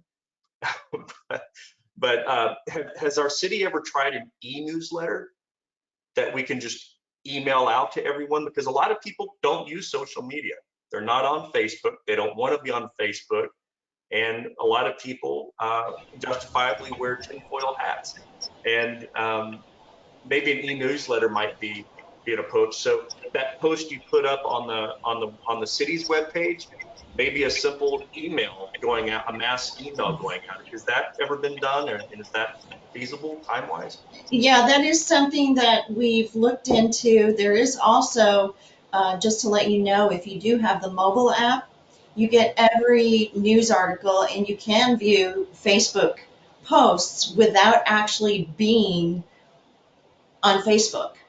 So you can hide with your metal hat on, but still see all of those posts, which is a great benefit for the app. And again, you get the news articles on there.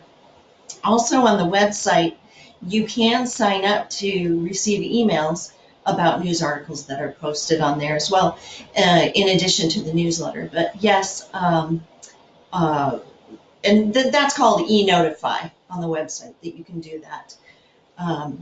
But otherwise, yes, an email push has also been considered. Would you mind, in the chat section, Mr. Zeno asked a great question of you. Would you mind providing us an update on Cat Metro ridership?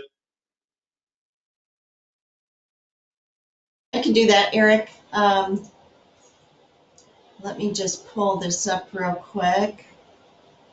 I'll have to get that. You want Dave to make you the presenter? Yeah, let me see. I'm gonna need to find the document real quick.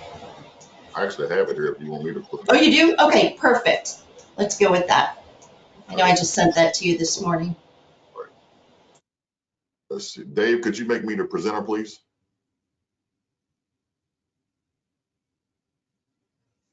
He sent me a message a while ago, if he's not listening, saying that I could do that.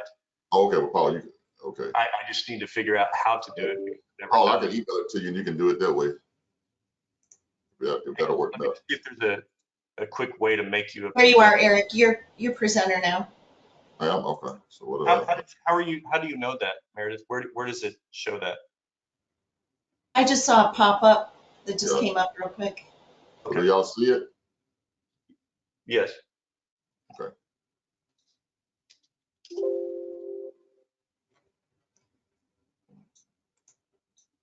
Okay. So it should be up, Meredith. You muted. Yeah, there you go. I get these readership reports once a week. It just, it's pretty self-explanatory. Leander and Manor were the first two cities that the pickup service came in. And I believe, if I'm not mistaken, that this is a free service along with our contract with Cat Metro. Elaine was commenting about how a lot of people were fighting with their voices about the benefits of Cat Metro, and I've heard a lot of that too. The pickup service, I talked to some of the drivers when it first came out, and people were using it to get to Lowe's, they were using it to get to the post office. I always said it would be great to get to the physical therapy office, to the library. People are using it to get to the library, and also doctor's offices around town. Because, as you know, some people need to go to the doctor and might not be able to drive anymore. So this is great. I've used the service. My husband has used the service several times. It's really great. The buses are great. The drivers are wonderful. I know that the response time is higher, but it's still under that, let's see, I believe it's still under the 15-minute promise. And those numbers have gone down as the drivers have become more familiar with our area. So we do have a video that was produced. I asked Fran from Lago Radio to produce a video about the pickup service, and that is on our website. I can send you a link to that as well. Meredith, Mhm.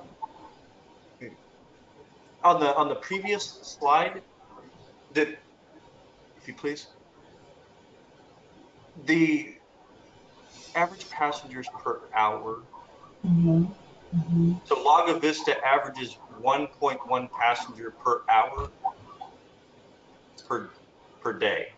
Yes, Per week.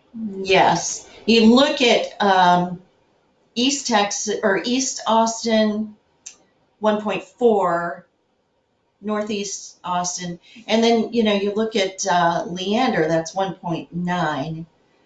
So on average, we're not too much lower. I'd love to see this being used more often. And again, that has to do with communications. I've thrown that out several times. We've got a page on the website, Lago Living. I send out information to them. We're sharing a lot of information. She did a story about that. So again, that's the sort of thing that we just need to help each other communicate. Meredith, do you know, are those averages based on an 8-hour day or a 24-hour day? What are they dividing by? Let me see. I think our service is currently, I believe it's 10 a.m. to 6 p.m. I'd have to double check that. Yes, 10 a.m. to 6 p.m. So it's 8 hours, Mm-hmm. which means we are averaging about 9 riders during that period, right? Correct. And we see Okay. this past week we were 2.1 for the high.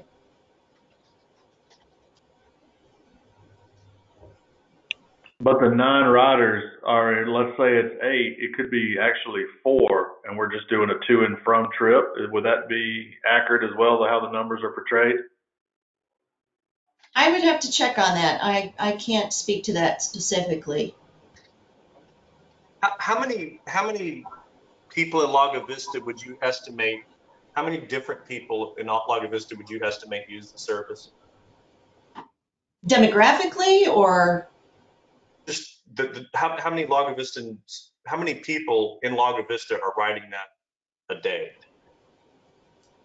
well, let's March 26th I'm trying, per just in my hour. mind, I'm trying to understand how many people in Lago Vista are, just what's the simple number? How many people in Lago Vista are using the service is what I'm trying to figure out. Are you scrolling down there? See if we can see active riders. Is that one right there? Oh, that's East Austin. We scroll down, maybe we can see Lago Vista.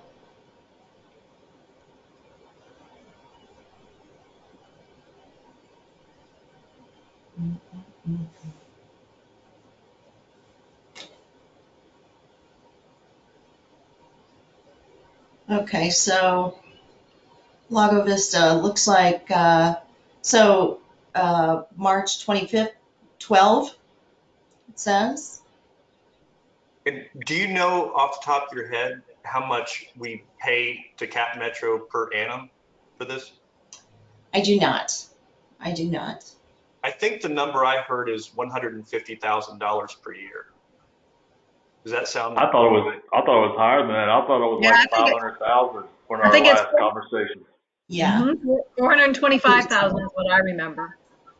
And the comment was made last time before the vote that you could buy each of these people a car for what we're paying Cap Metro. With the But driver furnished. what you'll find is these are people who can't drive, and a car wouldn't solve their problem. So what would happen if Lago Vista created some kind of Uber that ran for the same time, that was available, you could call, and it was free, that like the bus is, but it would be much less expensive, I think, if we had Yeah. a local driver who could get people where they need to go, especially if they're going to be in Lago Vista. I might speak to that because I do have personal experience with rideshare. My husband was a rideshare driver. So to make any kind of money as a rideshare driver, or to make the time worthwhile, is to have a ride every single minute you're driving. So you drop someone off and you already have a ride in the pipeline. I see the difficulty being that if someone was out here being the rideshare, on-call rideshare driver, then we would have to ask, do they stay at home all day, or how that would work? So that would be something to look into. So what I wondered was, if it's $150,000 a year, would it cost that much? I mean, I'm talking about. Corrected it to 400 and something thousand. It's what? It's actually, how much was it, Elaine? 450,000? Gotta wait for unmute. I think it's 425,000, and what's scarier is that it's increasing each year. Okay. Go ahead. No, And that's, of course, for the entire Cap Metro service, the local 214 and all that. The pickup service is just a free add-on. That's true. And of course, they're adding it on so that we'll keep paying the money. Right. Well, to the other's point, I mean, the city could buy a sedan, put somebody on payroll at $35,000 a year on salary, and facilitate these rides, and we still come out way ahead, despite, yeah, we'll have liability coverage and things like that involved. But to me, those numbers, that's a way we could tighten up big time on financials. Well, it's not tighten up financial, it's that money could go to Economic Development Corporation. Exactly. Right. It's a hard argument. Or maybe it's an easy argument, right, Paul? It's easy. For me, I mean, personally, for me, I think it's a no-brainer. I mean, I don't think it's the city's job to personally, and now my personal opinion isn't necessarily reflective, going to be what I do in my capacity on this advisory committee is not necessarily reflective of my personal opinion, but I don't think the role of city government is to provide transportation to people. That's But not now remember, this is the citizen vote. right. And this is something that'll go on the ballot. So the city has to get onto the ballot, and the city has to get the Texas, ideally our representative or somebody to sponsor the state legislature a bill that could affect the cost for us to get out of Cap Metro by making it less expensive. For us to get out of this, I think we have to pay like an exit fee of in excess of $1 million just to get out of the contract. My numbers could be wrong, but I know it's somewhere in that neighborhood. And the city could then take that money and do several things with it. They could refund it to the citizens and just eliminate it. They could create an economic development corporation, or they could decide to allocate it to other purposes. And that's for the citizens to decide what to do with. Mr. Chairperson, can I speak? Yes. This is Dave. As far as the Cab Metro, one, our mayor has met with the state representatives to try to see if they can get it on the ballot, and we haven't heard back yet. So nothing has been done as far as trying to get it on the November ballot unless we get the support of the state representative to say that she'll represent us to try to get us where we could put it on the ballot. Secondly, we pay 2% of our sales tax go to Cab Metro. And the only way we could do a corporation, an economic development corporation, is if we got that 2% sales tax away from Cab Metro, and then we could do an economic development group, corporation. For us to get out of Cab Metro right now is probably going to be closer to $1.5 million for us to get out of it, somewhere in that range. They won't tell us an exact number. We've asked for an exact number so we would know what that number is, but they're not sharing that number with us at this present time. So that's where we are. So we also were trying to get, the confusing thing last year was how it was written, how they demanded that we put it on the ballot, and it was confusing to our citizens. So we're trying to see if they can change the language a little bit so it's not as confusing as it was the last time. But those are the issues that we're dealing with, and I don't have any answers to the situation yet. But as we get more information from our state legislation, we'll see. We tried to see if we could find other smaller communities that would get involved in it. Right now, we're by ourselves, so that's going to make it harder for us to get it on the ballot, but we'll see what happens. Does that help? Yes, thank you, Mr. Williams. I appreciate it. Can you also confirm, Mr. Williams, my understanding that every year that goes by, that, for lack of better terms, exit fee is just going to go up exponentially every year? Yes. The urgency to get out of it now. And that's why we're trying to see if we can get out of it. But yes, as our community continues to grow, and as other communities, it's not just specific to us. It's every community is like that. Every year it goes up a little bit more. Mr. Williams, is that exit fee still charged if we do get it on the ballot and we're able to vote ourselves away from Cap Metro? Do we still have to pay that fee? Yes, we would still have to pay the money. David, tell me one more thing. Thank you for the clarification. Now, when you say it's 2% sales tax, is there that only 1% can go to the Economic Development Corporation and then 1% goes to something else? Help me remember what that is. Yeah, but I'm not sure what that is exactly. it comes to the city, but I don't know if we have to put it in something else or whether it actually goes into the economic development uh, group company. Yeah, that's something we talked to the attorney. I think one, not sure right there, Elaine, but that's a good question. She was researching. I think 1%. So I think something. What even the other 1% might have to go back to the state or something of that nature. She was kind of researching that to see even if that was how that would work.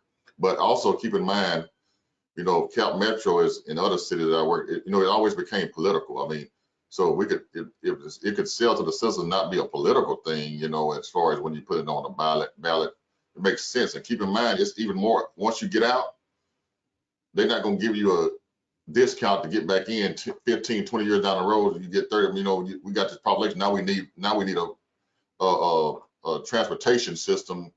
You know, they're not going to give you a discount to get back in. So, I mean, so all of that plays in a part when you're making these decisions. Can I And say one more thing, quick? I'm neither for or against it. So I'm just saying, but I would definitely love to have it in economic development. I would definitely love to have the money, but I'm not saying I'm advocating for or getting out against. That's not my decision to make. Well, it is something that's noted in the 2030 plan. It's the two things. The number one was to hire an economic development director. That was done.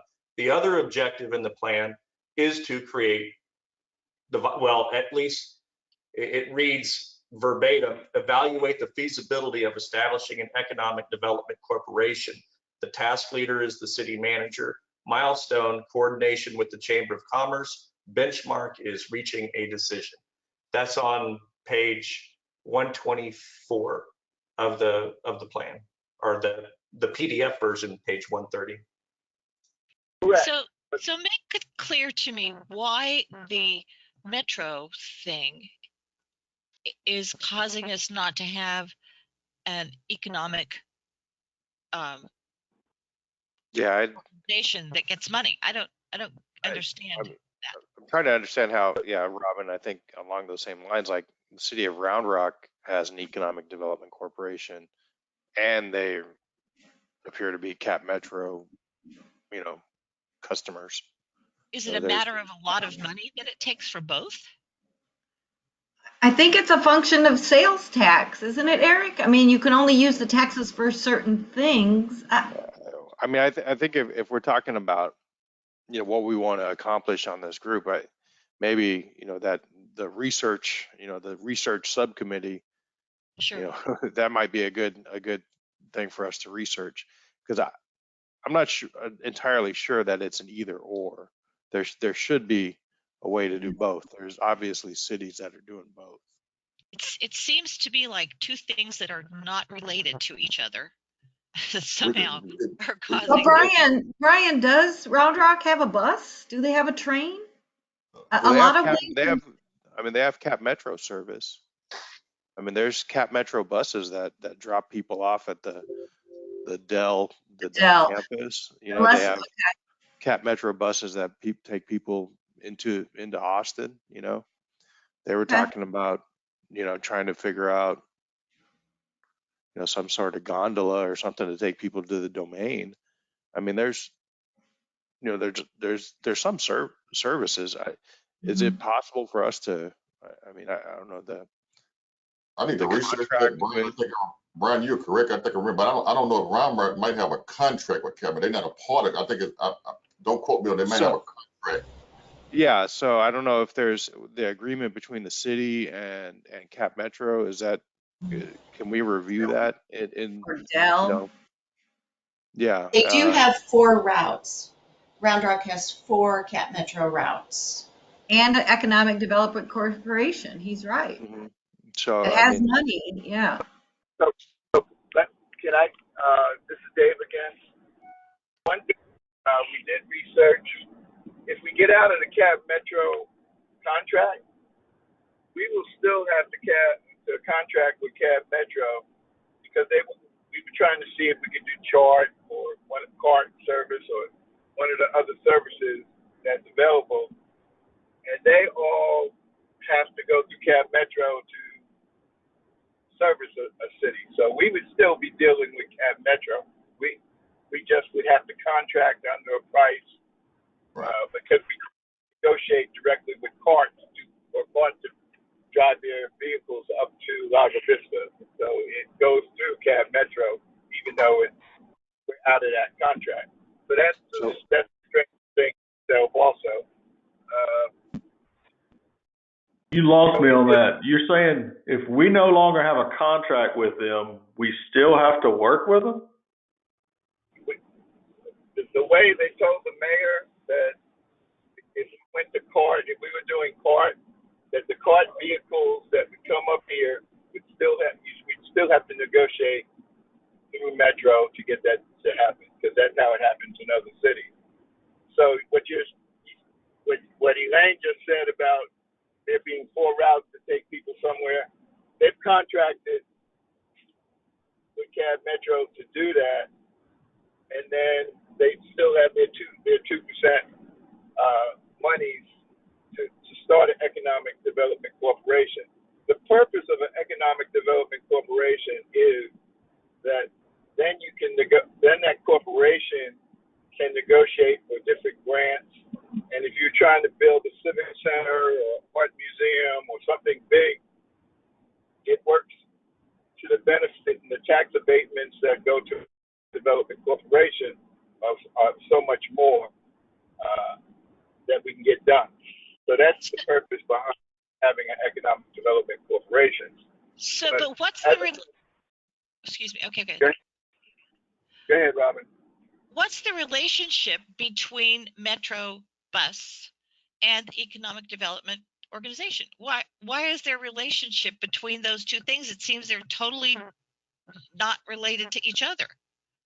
There is no relationship between those two. It's just that in order for us to take 1% sales tax and start an economic development corporation, we need that money from Cab Metro. Right. They're taking money that we would develop an economic development corporation from us. they're already taking they're already taking the other 1%, you're saying. Right. If we get out of the Capital Metro contract, Robin, we can reallocate that money that we're giving to them I would to think. other purposes. That's what we're trying to. Yeah, that's the only relationship between those two things. There's no other relationship between them. But we could potentially still have service with Cap Metro, provide the people that are using the service some type of transportation service, if maybe we just had it entered into a different type of contract with them. Is that? Yeah, and we'd have to still pay the $1.5 million to get out of it before we could do that. Yeah. I mean, if that's the big barrier to development in Lago, then yeah, it's a complicated situation, and I can see some people are in favor of it, and some people aren't. I mean, if you wanted to research into that'd be interesting to see all the different scenarios that exist with that. But it is very complicated. It's not an easy thing. It's going to be hard for people to swallow that we have to pay 1.4 or 1.5, whatever that number is that they give us to get out of a contract with Cab Metro, and we get nothing for it. But is it worth researching what the options are? Yeah, I think Paul, that's part of, it could be part of our annual work plan is like, hey, we need to research and come up with a proposal for, the benefits of overall benefits or impacts of an economic development corporation. And, it's how it interplays with our Cap Metro contract. Yeah, because it's also hard to swallow that it's roughly 4 people that are using the service for $500,000 a year. Yeah. On there. What else do we use? I know we used to bring their buses out when we would do the fireworks at the lake and things like that. What other things do we use Cap Metro for but to shuttle 4 to 5 people around? I'm sorry if that sounds insensitive, but what else are we getting out of that contract? You know, Russ, I think we need to get clearer information from Cap Metro about how many people ride Route 214, because that goes all around Lago Vista and into Coyote Trail area. And I know there are a lot of riders out there who use the service. So again, not just the pickup service, but the standard transportation that gets people down into Leander and Cedar Park and to the airport as well. Okay. Yeah, and we'd love to, as we're doing that research, is that something that you've got access to? Or, if they've got like 9 riders on 317, how many of those or is that 9 different individuals? Like, is there some sort of bus pass that's getting scanned in and barcoded? Or is that just, we had 9 people and it could be, 4 of them could be round trippers and one of them was a one way. So we're really a total of 5 riders. I can look into the pickup numbers. Okay.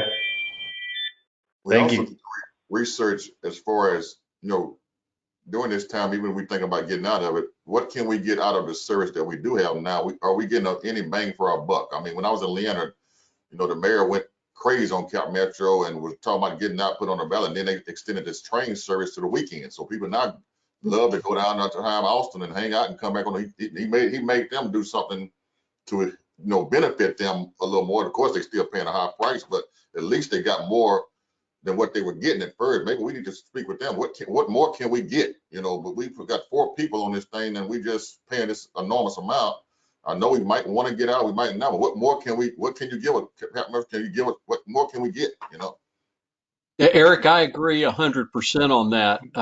I went through the similar experience up in North Texas with the transit authority up there, and for the individual cities to get anything beyond what was happening in Dallas proper, they had to threaten to leave, and that seemed to stir action from DART up there. And I want to add on, I think, one of the items that came up as far as the infrastructure was also, just transportation and where we see things going. So again, that research in terms of, what are Lagos needs, who's using it, but, maybe there is additional, needs or things that could be done, or like Eric is saying, that there's options that we could ask in order to enhance our transportation and economic development activity. So I just want to say yes. I think this is definitely one. I put down action item on my notes right here as far as having a subcommittee to research and really look into this. Folks, One thing, if I may add, if we're going to dive into that, look at what is zoned for affordable housing. And if we do have places that are zoned for affordable housing that are going to be developed, to make sure that Cap Metro line is going to run past that. Whether these are just areas that individual lots are zoned for single family, or if it's going to be for any kind of density dwellings or what have you. If we're looking at what are we going to get out of it, what's going to give us bang for our buck, can that be put to use to facilitate? Maybe we can work out something with the city for some of those lots behind the car wash where, we get water and utilities up there and build some high density housing to bring in. I'm just brainstorming out loud, but if we're going down that route, it's worth looking into. It's a good point, because I don't believe the current bus route is by the apartments. But I don't think we have any, and this is up to Eric, and when we have Roy Jambar on the thing, let's ask. I don't think there's any more apartment zoning anywhere in Lago. Eric, do you know that?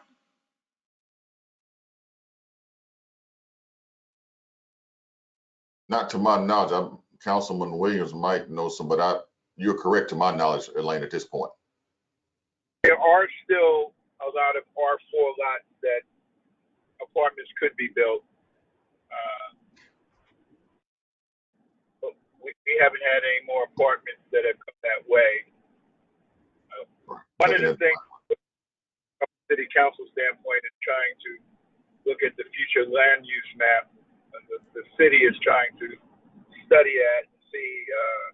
There's a lot of discrepancies in that map. So they're trying to see what would be the most effective way of updating the future land use map to reflect what needs to happen in Lago Vista. So that's more of a long-term kind of thing, but they are reviewing that, looking at it, seeing where the errors are, and trying to correct that.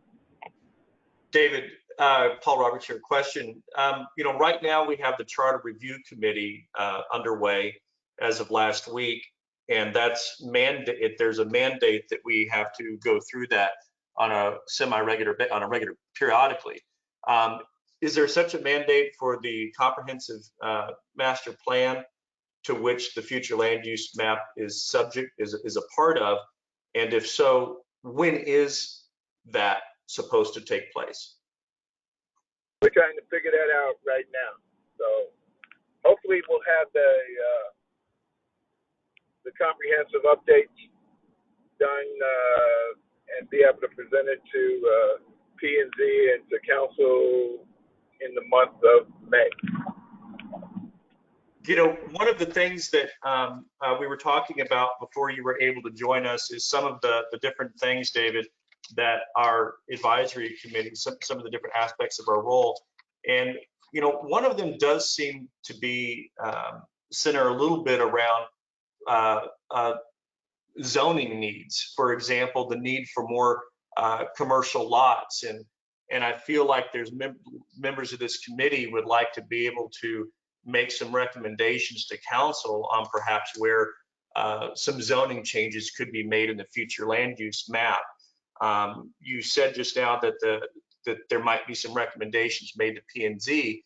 Can this board be a part of that process? No, well, I mean,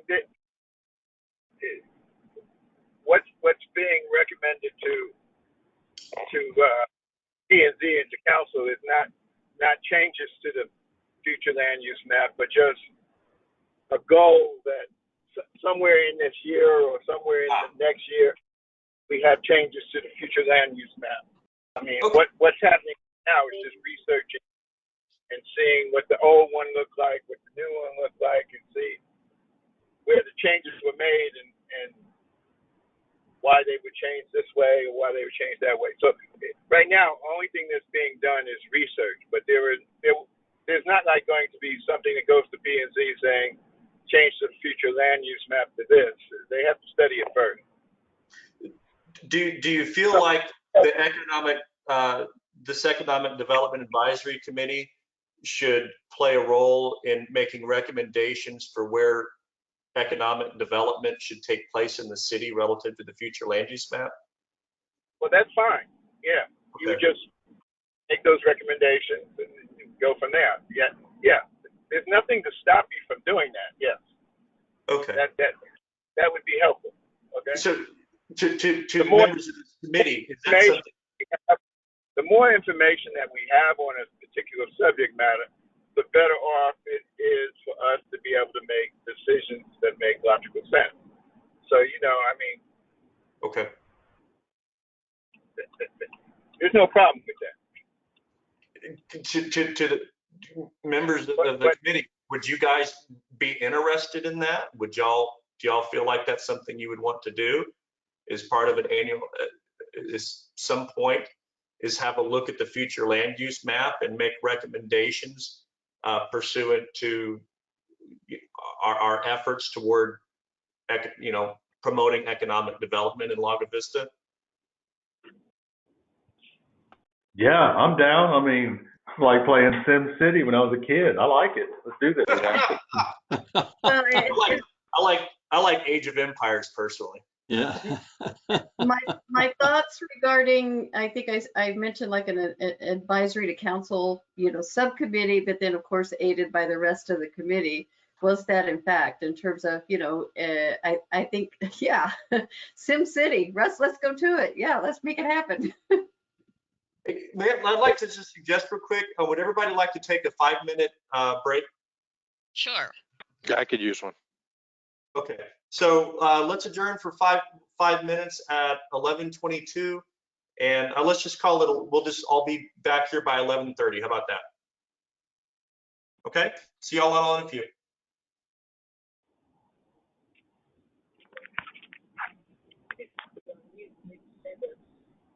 I want to call Eric.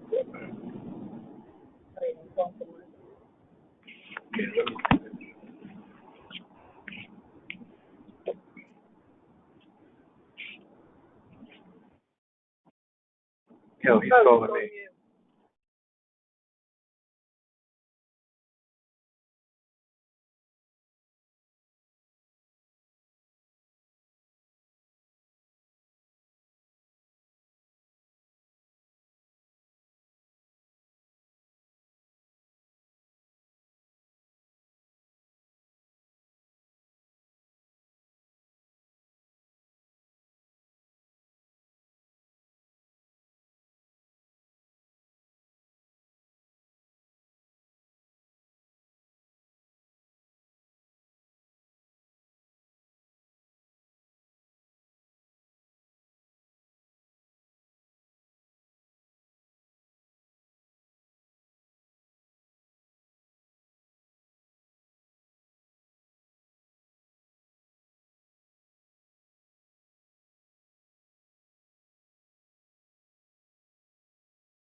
So Paul, can you hear me? Yes, Can you hear me? Maybe not. Paul? I hear you. Okay. Yes, ma'am. That's a little thing I wanted to tell you. St. Peter's Episcopal Church, do you know where that is? No, but I gave them a bunch of masks at the beginning of COVID. That's all I know. I met the minister. He picked them up from me. Well, it's that my husband's the minister there, Oh, and it's off on a little place called Pinnacle Cove. It's right off Boggy, across from where it's in the same vicinity where these fancy condos are going up on Boggy. You know mhm. where that? Okay. I So think I do. I think I've seen those, but it was about a month ago when I drove down there. I don't go down Boggy very often. yeah, I don't think so. Well, where the church is, it's a very beautiful place. It's above the lake, and the parish hall has a beautiful view of the lake. So the church has a lot of property, and for a long time, Travis County has been charging the church um, taxes because there's nothing on the extra space. So the church has now created a labyrinth and a Stations of the Cross that will be open as of, I think we're planning on a big celebration of opening it on what would be May 22nd, which is the day before Pentecost, which is the birthday of the church. Anyhow, it's the goal of the church is that the people in wherever they live can come and use that as a park. And we're calling it St. Peter's Wildwood because it's a beautiful big space with lots of trees and lots of space, and where you could, and we also have Wi-Fi out there. So if you want to go sit there at a table and be in the, so it's kind of cool. So I just had to let you know, I'm not sure where that fits in. There's no cost to it. Well, you know where that one area that fits in sort of is, if you wouldn't mind sending me an email, Robin, unless so every city council meeting, at the beginnings after they after we take the pledge of allegiance to the flag and the state flag, um, pardon me, one thing you do is have items of public interest. Mhm. And that would be the appropriate place to make that announcement.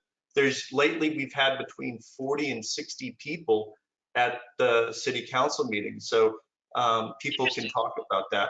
And I would encourage you or your husband to show up and just raise your hand during public comments. Mayor Tidwell will say, is there anybody else who has anything of community interest? Raise your hand and say so. If you don't want to do that, please send me an email and I'll be happy to put it out there. Oh, he is not fearful of coming to things. So he can certainly do that. But it's turning out to be quite beautiful, and a peaceful kind of place where people should just go. There are not many open places like that in Lago Vista. I think that's fantastic. Yeah. That's great. And you'll get you can now get your tax exemption on that property now too, even better, right? Exactly. Yeah, we got to go back and say, okay, Travis County, we have taken care of that. The Lord is taking care of you. Exactly. Yeah. That's awesome. Let me give me a second. Let's give Mr. Williams just a moment to rejoin us, and then we can start back up. Dave may not be joining. He's driving, so I just talked to him on the phone. So he said, go ahead and proceed. Okay, give me then just 1 second, everyone. I just need to do something here real quick.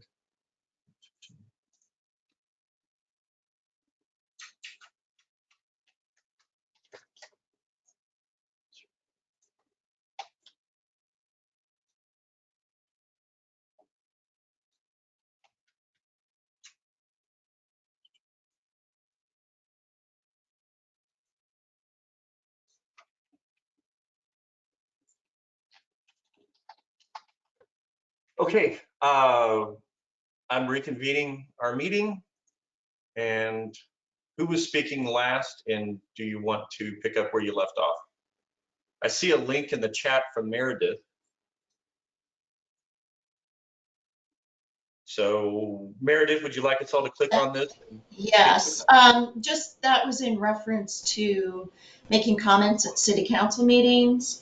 The first link is to just let you know where you can find the agendas, and that's for every meeting, including our meetings. And the second link is to our citizen participation registration form.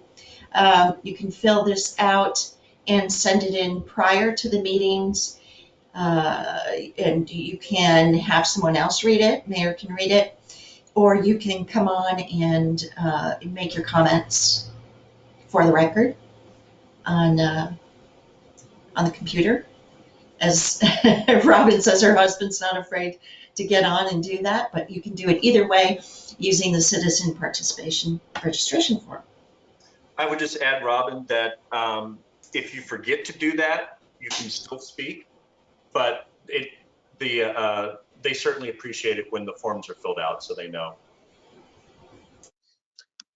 All right, and moving along, the last thing we were talking about briefly was whether or not we would like to give advisory committee input on any changes to the future land use map. I personally feel absolutely so. I mean, our focus is economic development. You have to forecast that. Our master plan talks about that. So I think it's important that we contribute to that. And as simple as that. But I don't know that that's something we need as an agenda item at this point in time. I do go to those city council meetings regularly, and I'm sure our council liaison will make us aware of anything that would warrant us getting an agenda item up for the study of the future land use map. Does everyone agree with that or have a different take? So sit tight and wait until it becomes necessary, right? Right, okay. I'd like to jump back real quick to some of Elaine's ideas. And that was about, or actually, I think maybe Robin, you brought this up on the SBA, the Small Business Administration, who administers the PPP loans, for example, and other business loans and grants. That if we do form a subcommittee of any kind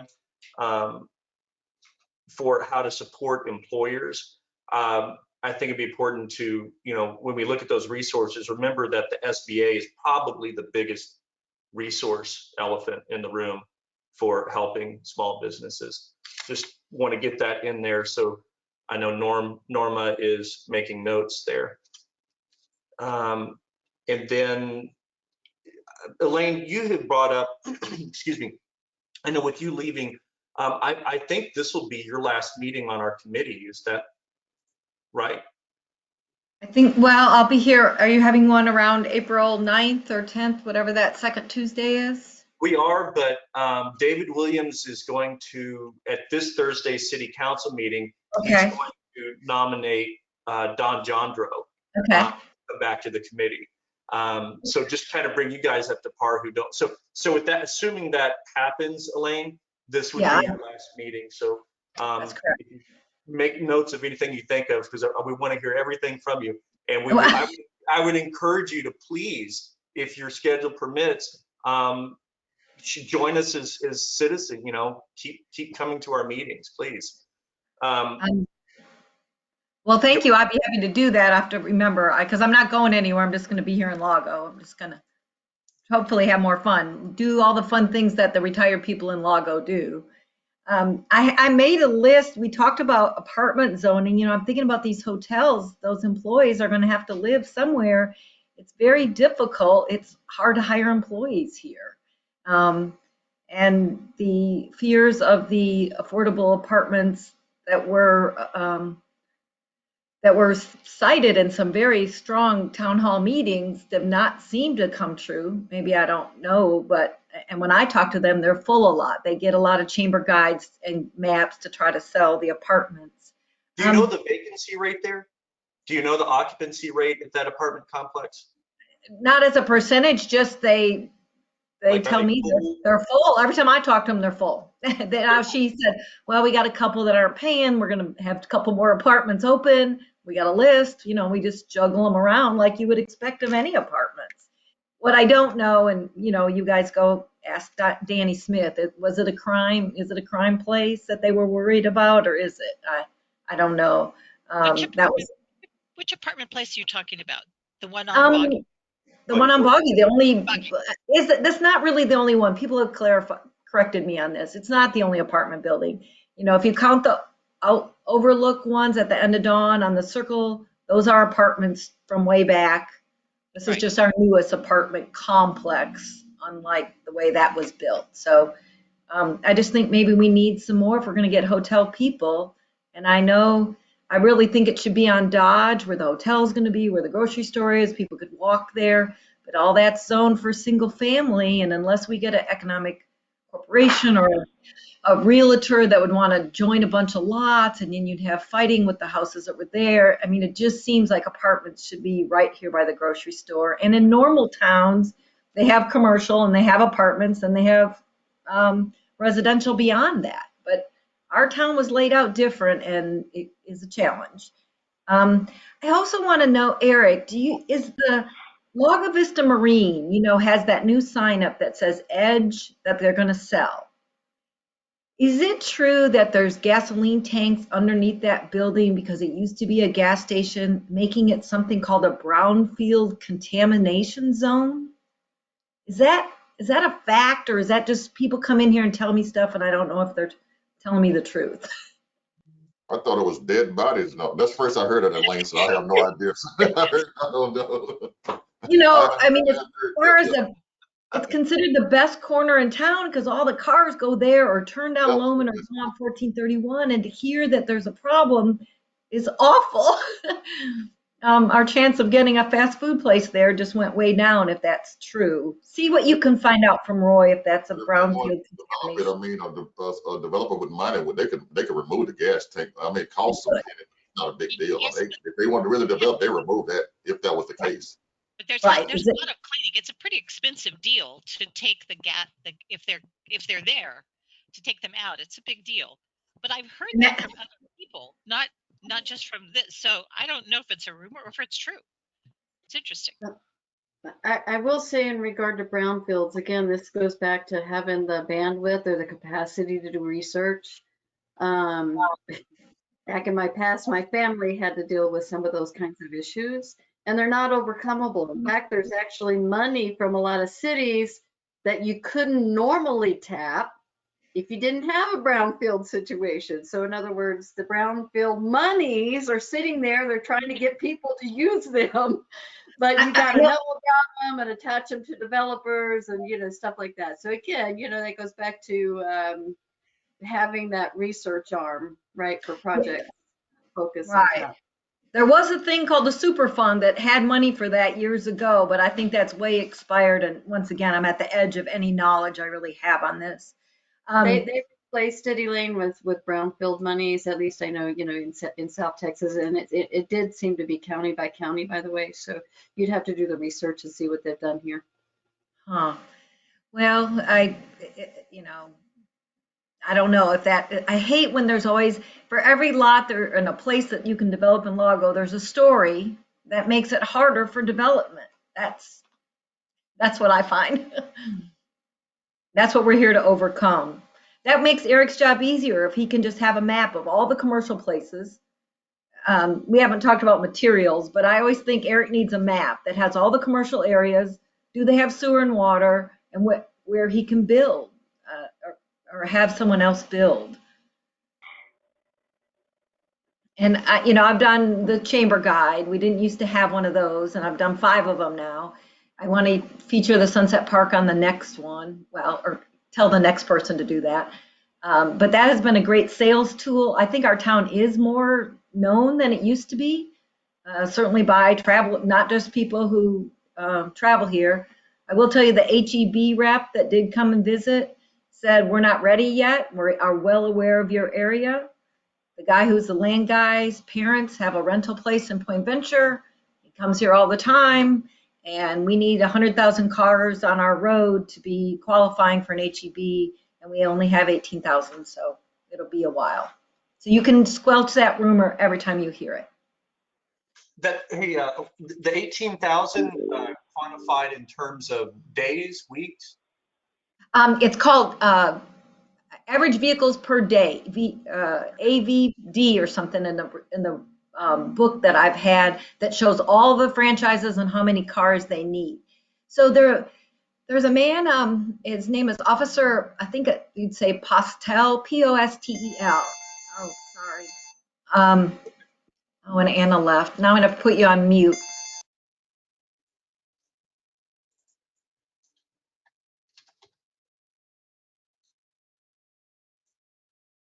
Well, I think that on the average vehicles per day, and so that was part of the research. I thought Retail Strategies has a pretty good idea, don't they, Eric, in regard to the status of, you know, who we have here, what we have here, how many cars, things like that, because that plays into the numbers that they give to their prospects that they're pursuing. Kind of, sort of, they do a license plate analysis, kind of gives them, they go in the license in the park and so, but the drive time, you know, you can, I think Roy told me development service, the last one they did was on a special project on, I forget which one it was. So a lot of times the city don't have the money and the wind-power to do the drive time, the traffic counts of that nature. So they just do sometime hire outside source to do that. I would like to have one because I would like to know that would really help when you are recruiting drive time counts. But it hadn't been one done in a while. But Retail Strategy does a license plate analysis, not just necessarily a drive. They analyzed our license plates? No, they get it like they go out. I think most somebody else told me a story. You just go in the parking lot, they just pull your license plate, see where you're traveling from, and that type of list. So see where you're coming from if you're into that facility. I don't know if I need to put a tin hat on the license plate too or not. And Mr. Chairman, we're going to have because I need to talk about. Are we going to have some at the end for comments and end of the meeting? Future meetings? No, for comments or for it's like Retail Strategy wants to set up. Do I need to talk about that now? Or are we going to have something in the meeting later? No, let's save that for the end. Okay. I don't think we have future agenda items on our agenda. So if that's something you would like to see on the agenda, I don't know. I mean, I suppose under the we're not supposed to talk about anything that's not on the agenda. Future agenda, because this was a workshop, I did not include future agenda items as an agenda item. So unless the retail strategy conversation would fall under the annual work plan conversation, let me just ask you this way, Eric. Regarding retail strategies, is what you want to say about them, would it fall under the annual work plan topic? I think so. They want to do an update to council and to the EDC. So I mean, their update definitely falls upon the economic development. Let's talk about that right now. So what do they want to do? So council is scheduling. He wants to come in person to council. Of course, we're not open to in person yet. So the mayor. Last I heard, the mayor was trying to look at the future meeting to see when he wanted to actually have them. But they can present to us. He's ready. He can present virtual to us, or he's willing to come in person. That's just the way Chris is. But he wants to give an update to the city because they've been. We need an update as well. The contract has been 2 years. COVID affected a lot, but we're in March now, going into April. They're supposed to give us 2 updates, so they need to give one now and the end of the year. So, okay, we'll get him. Does he want to? We've got our next meeting in April here, not just around the corner. Do they want to come to that meeting? I can check his schedule. I think yes, that would be fine. But let me check his schedule out. If you give me if you'd like to have him here, I'll definitely check and see. Yeah, would everyone like to have retail strategies? Okay, yes.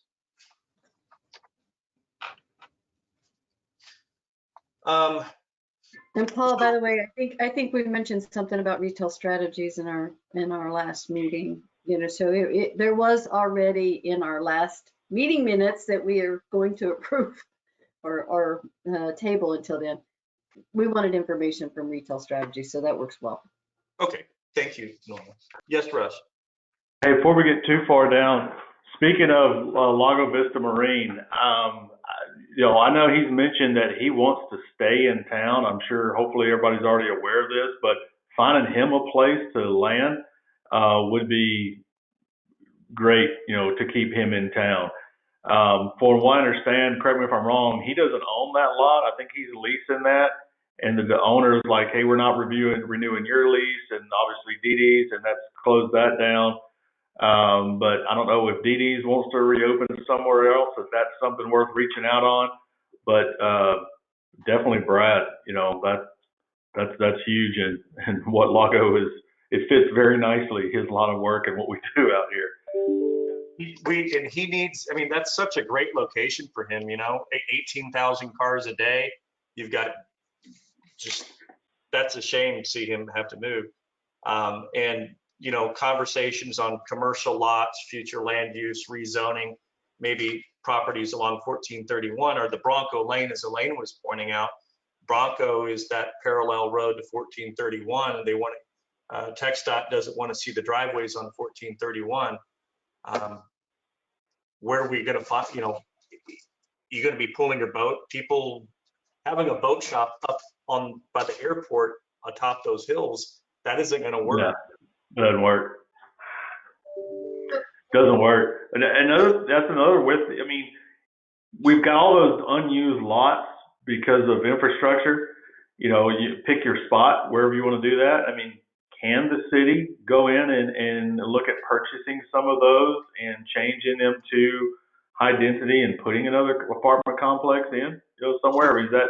I know we're not going to solve this today, but just putting it out there for thought, the land's there, you'd probably find a lot of eager sellers that would be willing to do it. Maybe it's something to look into. So the way that would work is it would have to be through an EDC. It's not uncommon for EDCs to go out and buy the land, and some of their economic incentives is sometimes to give the land to the new, like a free lease, a lease at no charge. But the city can't do that outright right now, is my understanding. You would need that EDC to do something like that. How difficult is it to create the EDC? My understanding is, well, one, you've got to have the funding for it. So you got to get out of Cap Metro, right? Well, so you get out of Cap Metro, you've now got this huge slush of funds you can use to fund the EDC with. And then, how much money does it take to fund the EDC? Well, how much money does the EDC need to incentivize businesses to come out here and assist them and help them? A lot of money, probably. Well, I mean, hopefully that's, do we decide if we're going to take that up as a subcommittee or a task for ourselves? Or we should come out of this with something concrete, I think. So like, hey, what is the EDC? What's it going to take for Lago to do this? So just for an option, is there any place that you could go to get a grant to actually start this thing that is so desperately needed? I was thinking when you head up that subcommittee on everything. I'm not kidding. Aren't there some pathways that are not necessarily used most of the time? Yeah, let's find out what the path of least resistance on that stuff is, right? Keep it simple, stupid. I will tell you, I've known of other communities that actually had benefactors, if you will. So it wasn't the city, it was actually business owners or people locally that got things started, or at least lent their name in order to obtain additional grants and things like that to get the EDC started. So Robin, to answer your question, yeah, there is. It does take, again, it's that research and time in terms of, what are the parameters and how do we come together to pull the monies or the funds or the focus together. Robin, just on topic, I'd like to just read a couple paragraphs to you from Bernie's work plan, because I think it gives us some ideas on this. I emailed it to everyone. I'm looking at their action item 5.1.4. It reads, entrepreneurs can be found everywhere, not just in large cities. Being an entrepreneur requires talent, knowledge, and an understanding and tolerance of the inherent risks related to bringing an idea for a new product or service to market. It oftentimes requires a little bit of support to get started. In this regard, some communities and their chambers of commerce play a stronger role in helping entrepreneurs get off the ground. This could be in the form of seed money, training, and many other forms. Others go a little bit further and establish a fully sponsored and small business incubator. A business incubator nurtures development of entrepreneurs by helping them survive and grow during the early startup period when they are most vulnerable.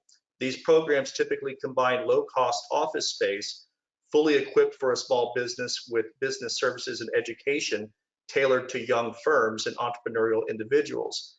As the city continues to advance its economic efforts, considering a business incubator could help to create a strong entrepreneurial culture in Lago Vista.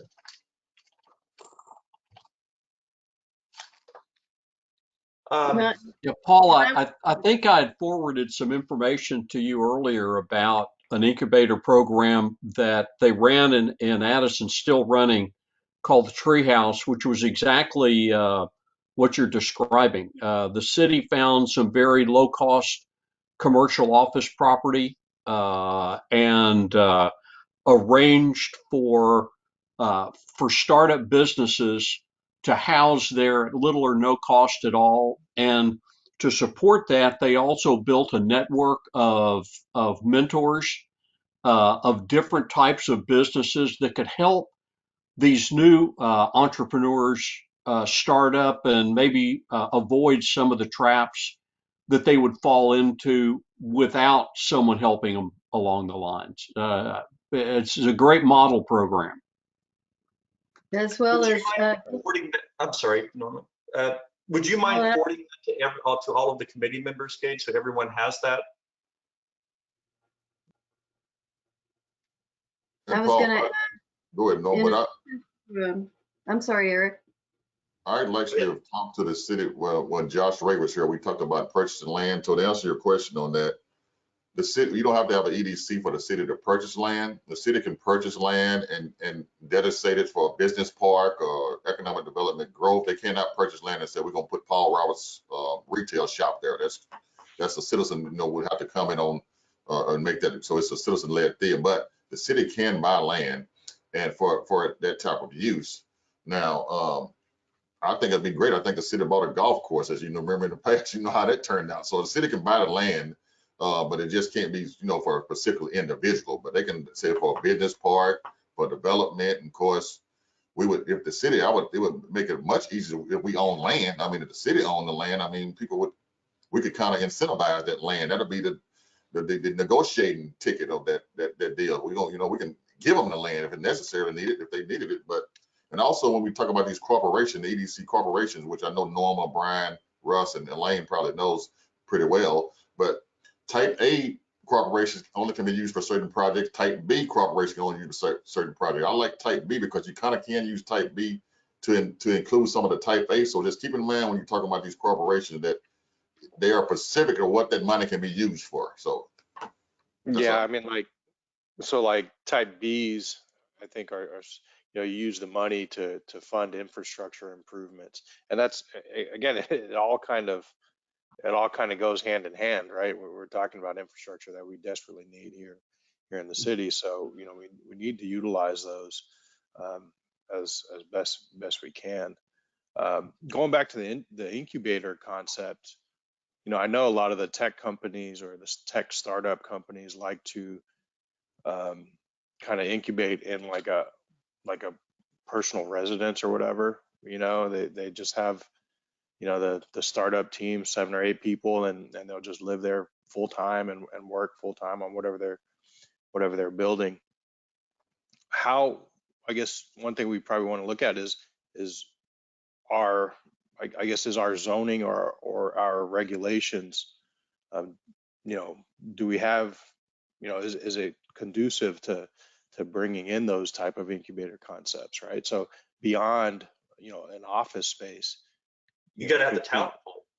yeah, well, I mean, but we also have, you know, you need the property. You need to be able to bring people in here and say, hey, you know, you have a startup. You're looking for you know, a large private residence to you know, have all your people in.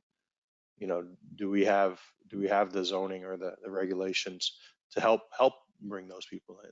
You know, that's I mean, can we give the Swiss Army knife building owners tax incentives to let us use their building? I mean, from what I understand, they're just maintaining the upkeep and paying taxes on it, letting it sit dormant for whatever dispute they're under. Would that be one that we go to them and pitch it and just say, look, we want to use this space. Here's what's in it for you.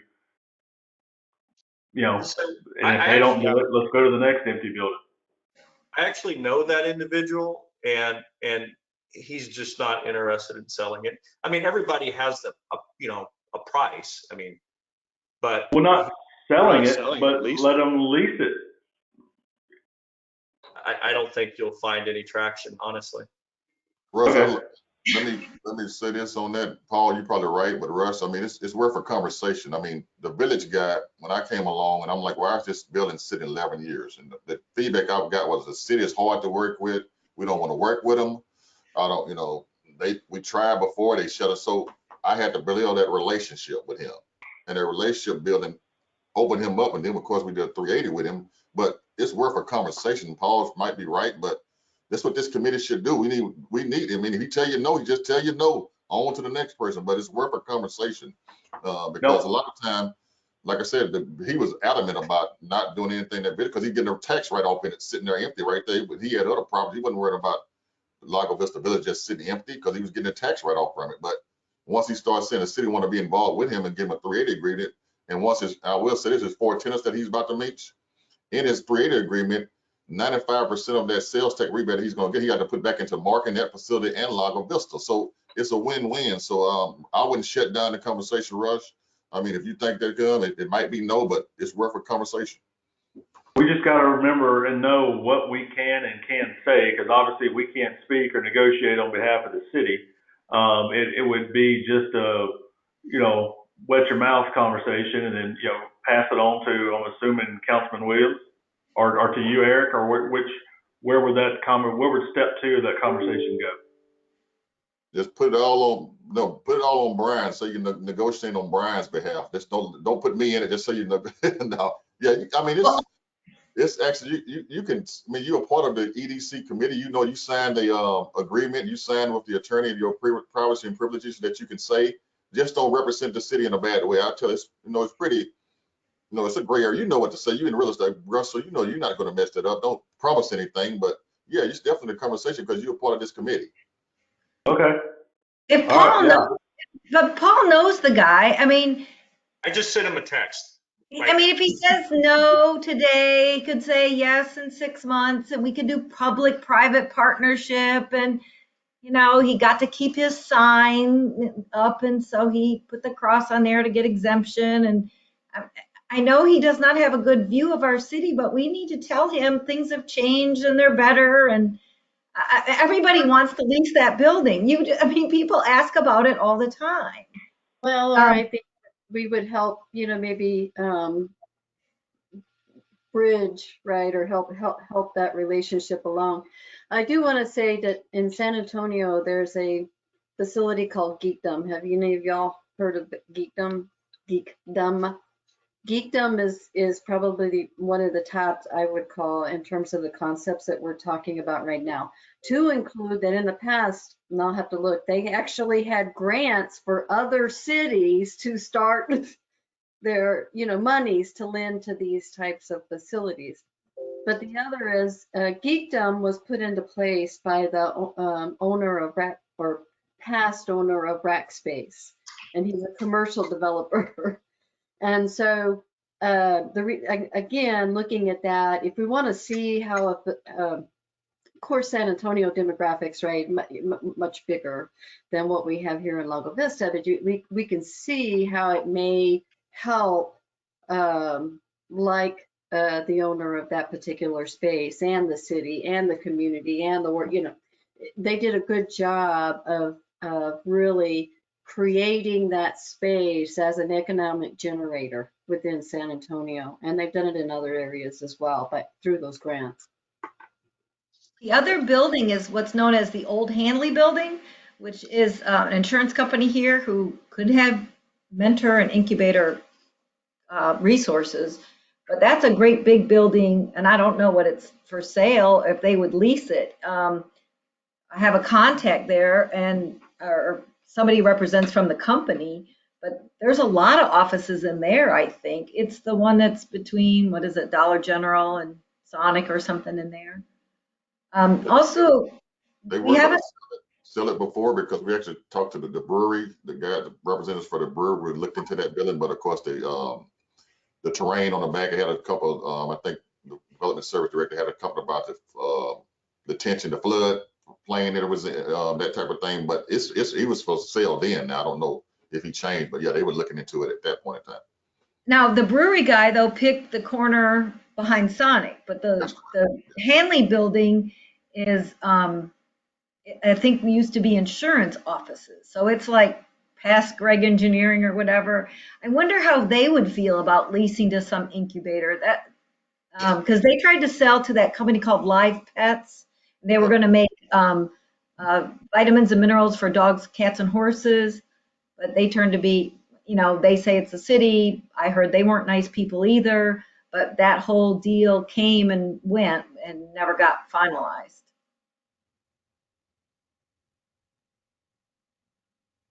I'm hearing maybe a group that says, okay, how do we make us feel like a city that's welcoming rather than shutting down? Sounds like that's a pretty good obstacle right now. Just an observation.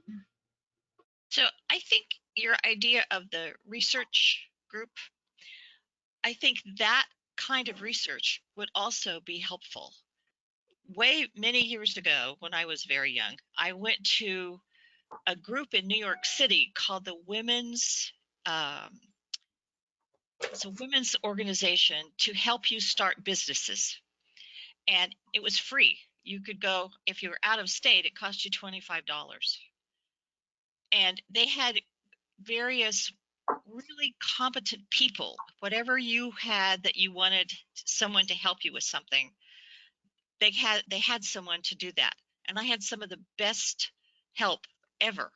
So it's not that difficult to get people who really are interested in helping other people do things. So it wouldn't be too difficult, I don't think, to get a group of people in Lago Vista, especially people who are retired, who've had things that they would like, something that they could do part-time for fun, because sometimes it's fun to have young entrepreneurs having ideas, and if you had that along with the possibility of a space, okay, here's a space, and some suggestions about how to raise money. They gave me great ideas for money, and I raised a lot of money from that, so it's possible to do that. People do want to support new businesses because it's desperately important for our whole country that people have that skill.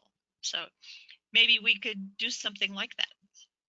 Some ideas along that line. Again, I'm going to reference Bernie's work product. Their item 5.1.2, maintain or expand support for an effective and coordinated business attraction, retention, and expansion. Work in tandem to identify local companies that will benefit from this type of program. The focus of this program is to identify opportunities to express appreciation to local companies for choosing to do business in Bernard-Kendall County, to educate existing business owners about potential resources available to them. Again, to educate existing business owners about potential resources available to them. For example, the city or EDC programs and incentives to help business owners in identifying problems and mitigating potential risks, and to identify and facilitate connections between existing businesses and suppliers. Maintaining and expanding existing businesses is an essential component of any economic development program, and as such, should continue to be supported on an ongoing basis. So not just the incubator, but helping them along as well. Again, going back to that Wall Street Journal article, he identified businesses as being in 3 different phases. You have your initial startup, and then you've got those that are, they're there. They've got the revenue coming in, they've got cash flow, they're doing well. Now they just need to go that next step and go from someone like me who has a separate building on their property they're running their business out of, to go ahead and constructing or leasing a new office space or warehouse space. And how can we help do that? Anyway. I think with the subcommittee like Robin is talking about, I think there's potential maybe, Elaine, this is where your direction, those kinds of activities are normally done, on an ongoing basis, as much as Elaine can do as one person within a chamber, and the extension of the network within the chamber. Then you can go into like incubator space. I will tell you, the goal of an incubator in terms of space leasing and the number of 650,000 has come up to me as a baseline for funding or getting an incubator off the ground. Everyone, just as information out there would be the goal to make something like that happen. But it all starts with the research and the conversation, and then crafting of the plans, as an advisory piece of it to the city and other places that can be helpful. We have about 45 minutes left in our allocation here. I'd like to acknowledge Gage speak, but then I'd like to try to redirect our remaining 45 minutes to what are our next steps going to be? Are we going to set up subcommittees? Where do we go from here? And then I think I would open that up first after Gage speaks in just a moment. I would open that up first to Norma. She has, extensive experience in this area of advising cities. So I'd like to get her recommendations on where we go from here. With that being said, Mr. Hunt, you're recognized. That's quite all right. I was just about to ask a question for where you pointed us is how do we want to finish this meeting? What are our next action steps going forward? With that, Norma. So I think, based on the conversations, there's a real need in terms of the areas that I pointed out earlier, and that was to go ahead and look at, one, an infrastructure subcommittee. And I think the infrastructure subcommittee, with that, what are the top 3 initiatives, i.e. broadband, being a part of where utilities may go, et cetera. I think in terms of also a research subcommittee and their top initiatives, so who would want to lead that? I think we have the opportunity for specific focus areas, so like the Metro, Camp Metro, what's going on with that as it relates to the a potential economic development court. And the last is advisory, how we take all these and then advise the council as to what we want we advise the council to do or where we go. In these, anyway, those were my categories that I laid out. And, but of course, there's 6 of us on the committee and limited time. So I'm open to however we want to lead that up. So I'm going to open that up for discussion in regard to those. I think we need to get down to just a few committees. A lot of what I was hearing is that it requires further research and a culmination of a plan to come back to the committee to say, yes, we will either present it or go a different direction. Thank you, Norma. with that, this being a work session, Aaron Silvera has advised me that we do not take any action Okay. on our actual work plan. So what I would like to do is, Norma, if you could send me something that I can share with our committee, and then I can get it on the next agenda here in a couple of weeks. And what I foresee is those subcommittees and the content and subtext of those committees, and then we can vote at the next meeting on the formation of those committees. Is everybody agreeable to that, or have any other constructive input to that end? Okay. Well, I'll just yeah. say, Paul, to that end, you know, based on kind of the scope, right? I would appreciate, you know, Brian, Robin, y'all send me, you know, kind of the scope of how maybe we can pull this together, Gage, you know. So the same thing that we normally would be sending to you, Paul, in regard to pulling these notes together, you know, I appreciate any feedback or just comments or help me craft this thing. So just send me an email. Yeah, guys, please send an email. If you have comments, don't remember, pursuant to the Texas Open Meetings Act, if there's more than 3 of you on an email, don't reply to all. But feel free to converse openly with, you know, one-on-one or one-on-two. But definitely, please, everyone, contact Norma with your additional thoughts and ideas, and then she can consolidate all of that, and I can get it into onto our next agenda, and then we can take action and get these committees formed and progress along our path to finishing up a work plan. Any other?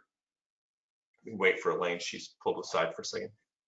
Oh, it's okay. I just didn't want to. Is there anybody else that would like to speak on topic regarding the work plan? We still have to do a couple other things here on our agenda today.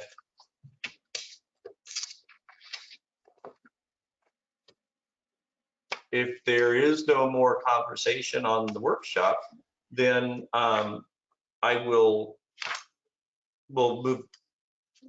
close the hearing on that, or close that matter on the workshop, close that agenda item, and then move to the second agenda item, discussion, consideration of possible action regarding the formation of a subcommittee for the purpose of public outreach and to encourage broadband internet service providers to build out necessary infrastructure improvements which are required for the delivery of broadband internet service within the city of Lago Vista. This item is open for discussion, but coming off of what we just discussed, I personally feel it more appropriate to delay action on table this item until the next meeting, since it's germane to it's part of the broader conversation. Does anybody want to have discussion on this? If no discussion, then I would make a motion that we table this until the next meeting. Do I have a second? That, Paul? Thank you. Any discussion? If no discussion, all those in favor say aye. Aye. Aye. Okay. Consent agenda. The consent agenda. All matters listed under consent agenda items are to be considered routine by the committee and will be enacted by one motion without discussion. If discussion is desired, that item will be removed from the consent agenda and will be considered separately. Consider approval for the following minutes. March 9. I emailed those late yesterday. Has anybody not had a chance to review the minutes? Okay. Could I have a motion on the minutes? Meredith. I just noticed a couple spelling errors. I don't know if you would like to make those changes in the minutes. It's up to the committee. Certainly. There was one under number 4, discussion items.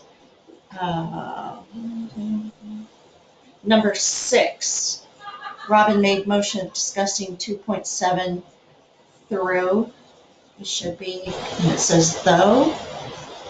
And also discussion items, letter B under broadband internet service update. Gage, second sentence, Gage spoke with, and it should be Spectrum. And that's all I saw. Thank you. Great catch, Meredith. Thank you. Well, then I would like to make a motion to approve the minutes with the amendments that Meredith has pointed out. And I'll resecond that. All those in favor, say aye. Aye. Okay, the motion is passed. Minutes will be approved as proposed. And that's it. We don't have future agenda items as a topic, as an agenda item on this meeting, so there'll be no discussion on that. However, if you do have something you'd like to see on the agenda that you don't anticipate messaging to Norma pursuant to the conversation we just had on setting up the subcommittees, feel free to email me directly, okay? And with that, is there a motion to adjourn? I'll make the motion to adjourn. I'll second that motion. All those in favor, say aye. Aye. Elaine, it's been a pleasure working with you. And Thank you so much. I've enjoyed it. I really want to see our town succeed, and I have been working towards that. So I really feel like we're on the cusp anyway, and everything this committee can do could just push us forward. It's happening anyway, and this will just make it easier for people. Do you have a Absolutely.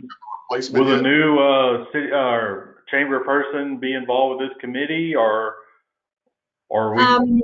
You'll have to ask David Williams, because I think he got Don Jandro back on because of his work from broadband, and then he has to get it approved by city council, and he explained it all to me, but I don't know that I could reiterate it. They're supposed to be making an offer in the next couple days, so we'll make the announcement when the new person comes on. And then I'll do my best to train them, but I don't know how they can get it, my 5 years of working to try to get everything going, it'll take them a little while to get used to everything and get committed like I am. Well, thanks for everything. Yeah, and please reach out anytime, just like you did after that the midday meeting with Jonestown Mayor a week ago. That information you shared with me, I kind of relayed that to council previously in public comments. Stay in touch. Please come to our meetings. I will say that I do want to leave everyone with this. Those of you who don't know Don Jandro, one thing great about having him, one of the reasons I advocated for having him back on the committee is I know he has a good working relationship already with Mr. Hunt. I know him as well, and he's currentently on the Planning and Zoning Commission. And because zoning is something of interest to our committee, I felt like having someone from that committee on our committee could be very helpful to our pursuits. So anyhow, our meeting technically adjourned. So with that being said, Elaine, a pleasure. Everyone have a great afternoon, and Thank you. I'll send everything else out soon for the next meeting. Thank you. Bye-bye.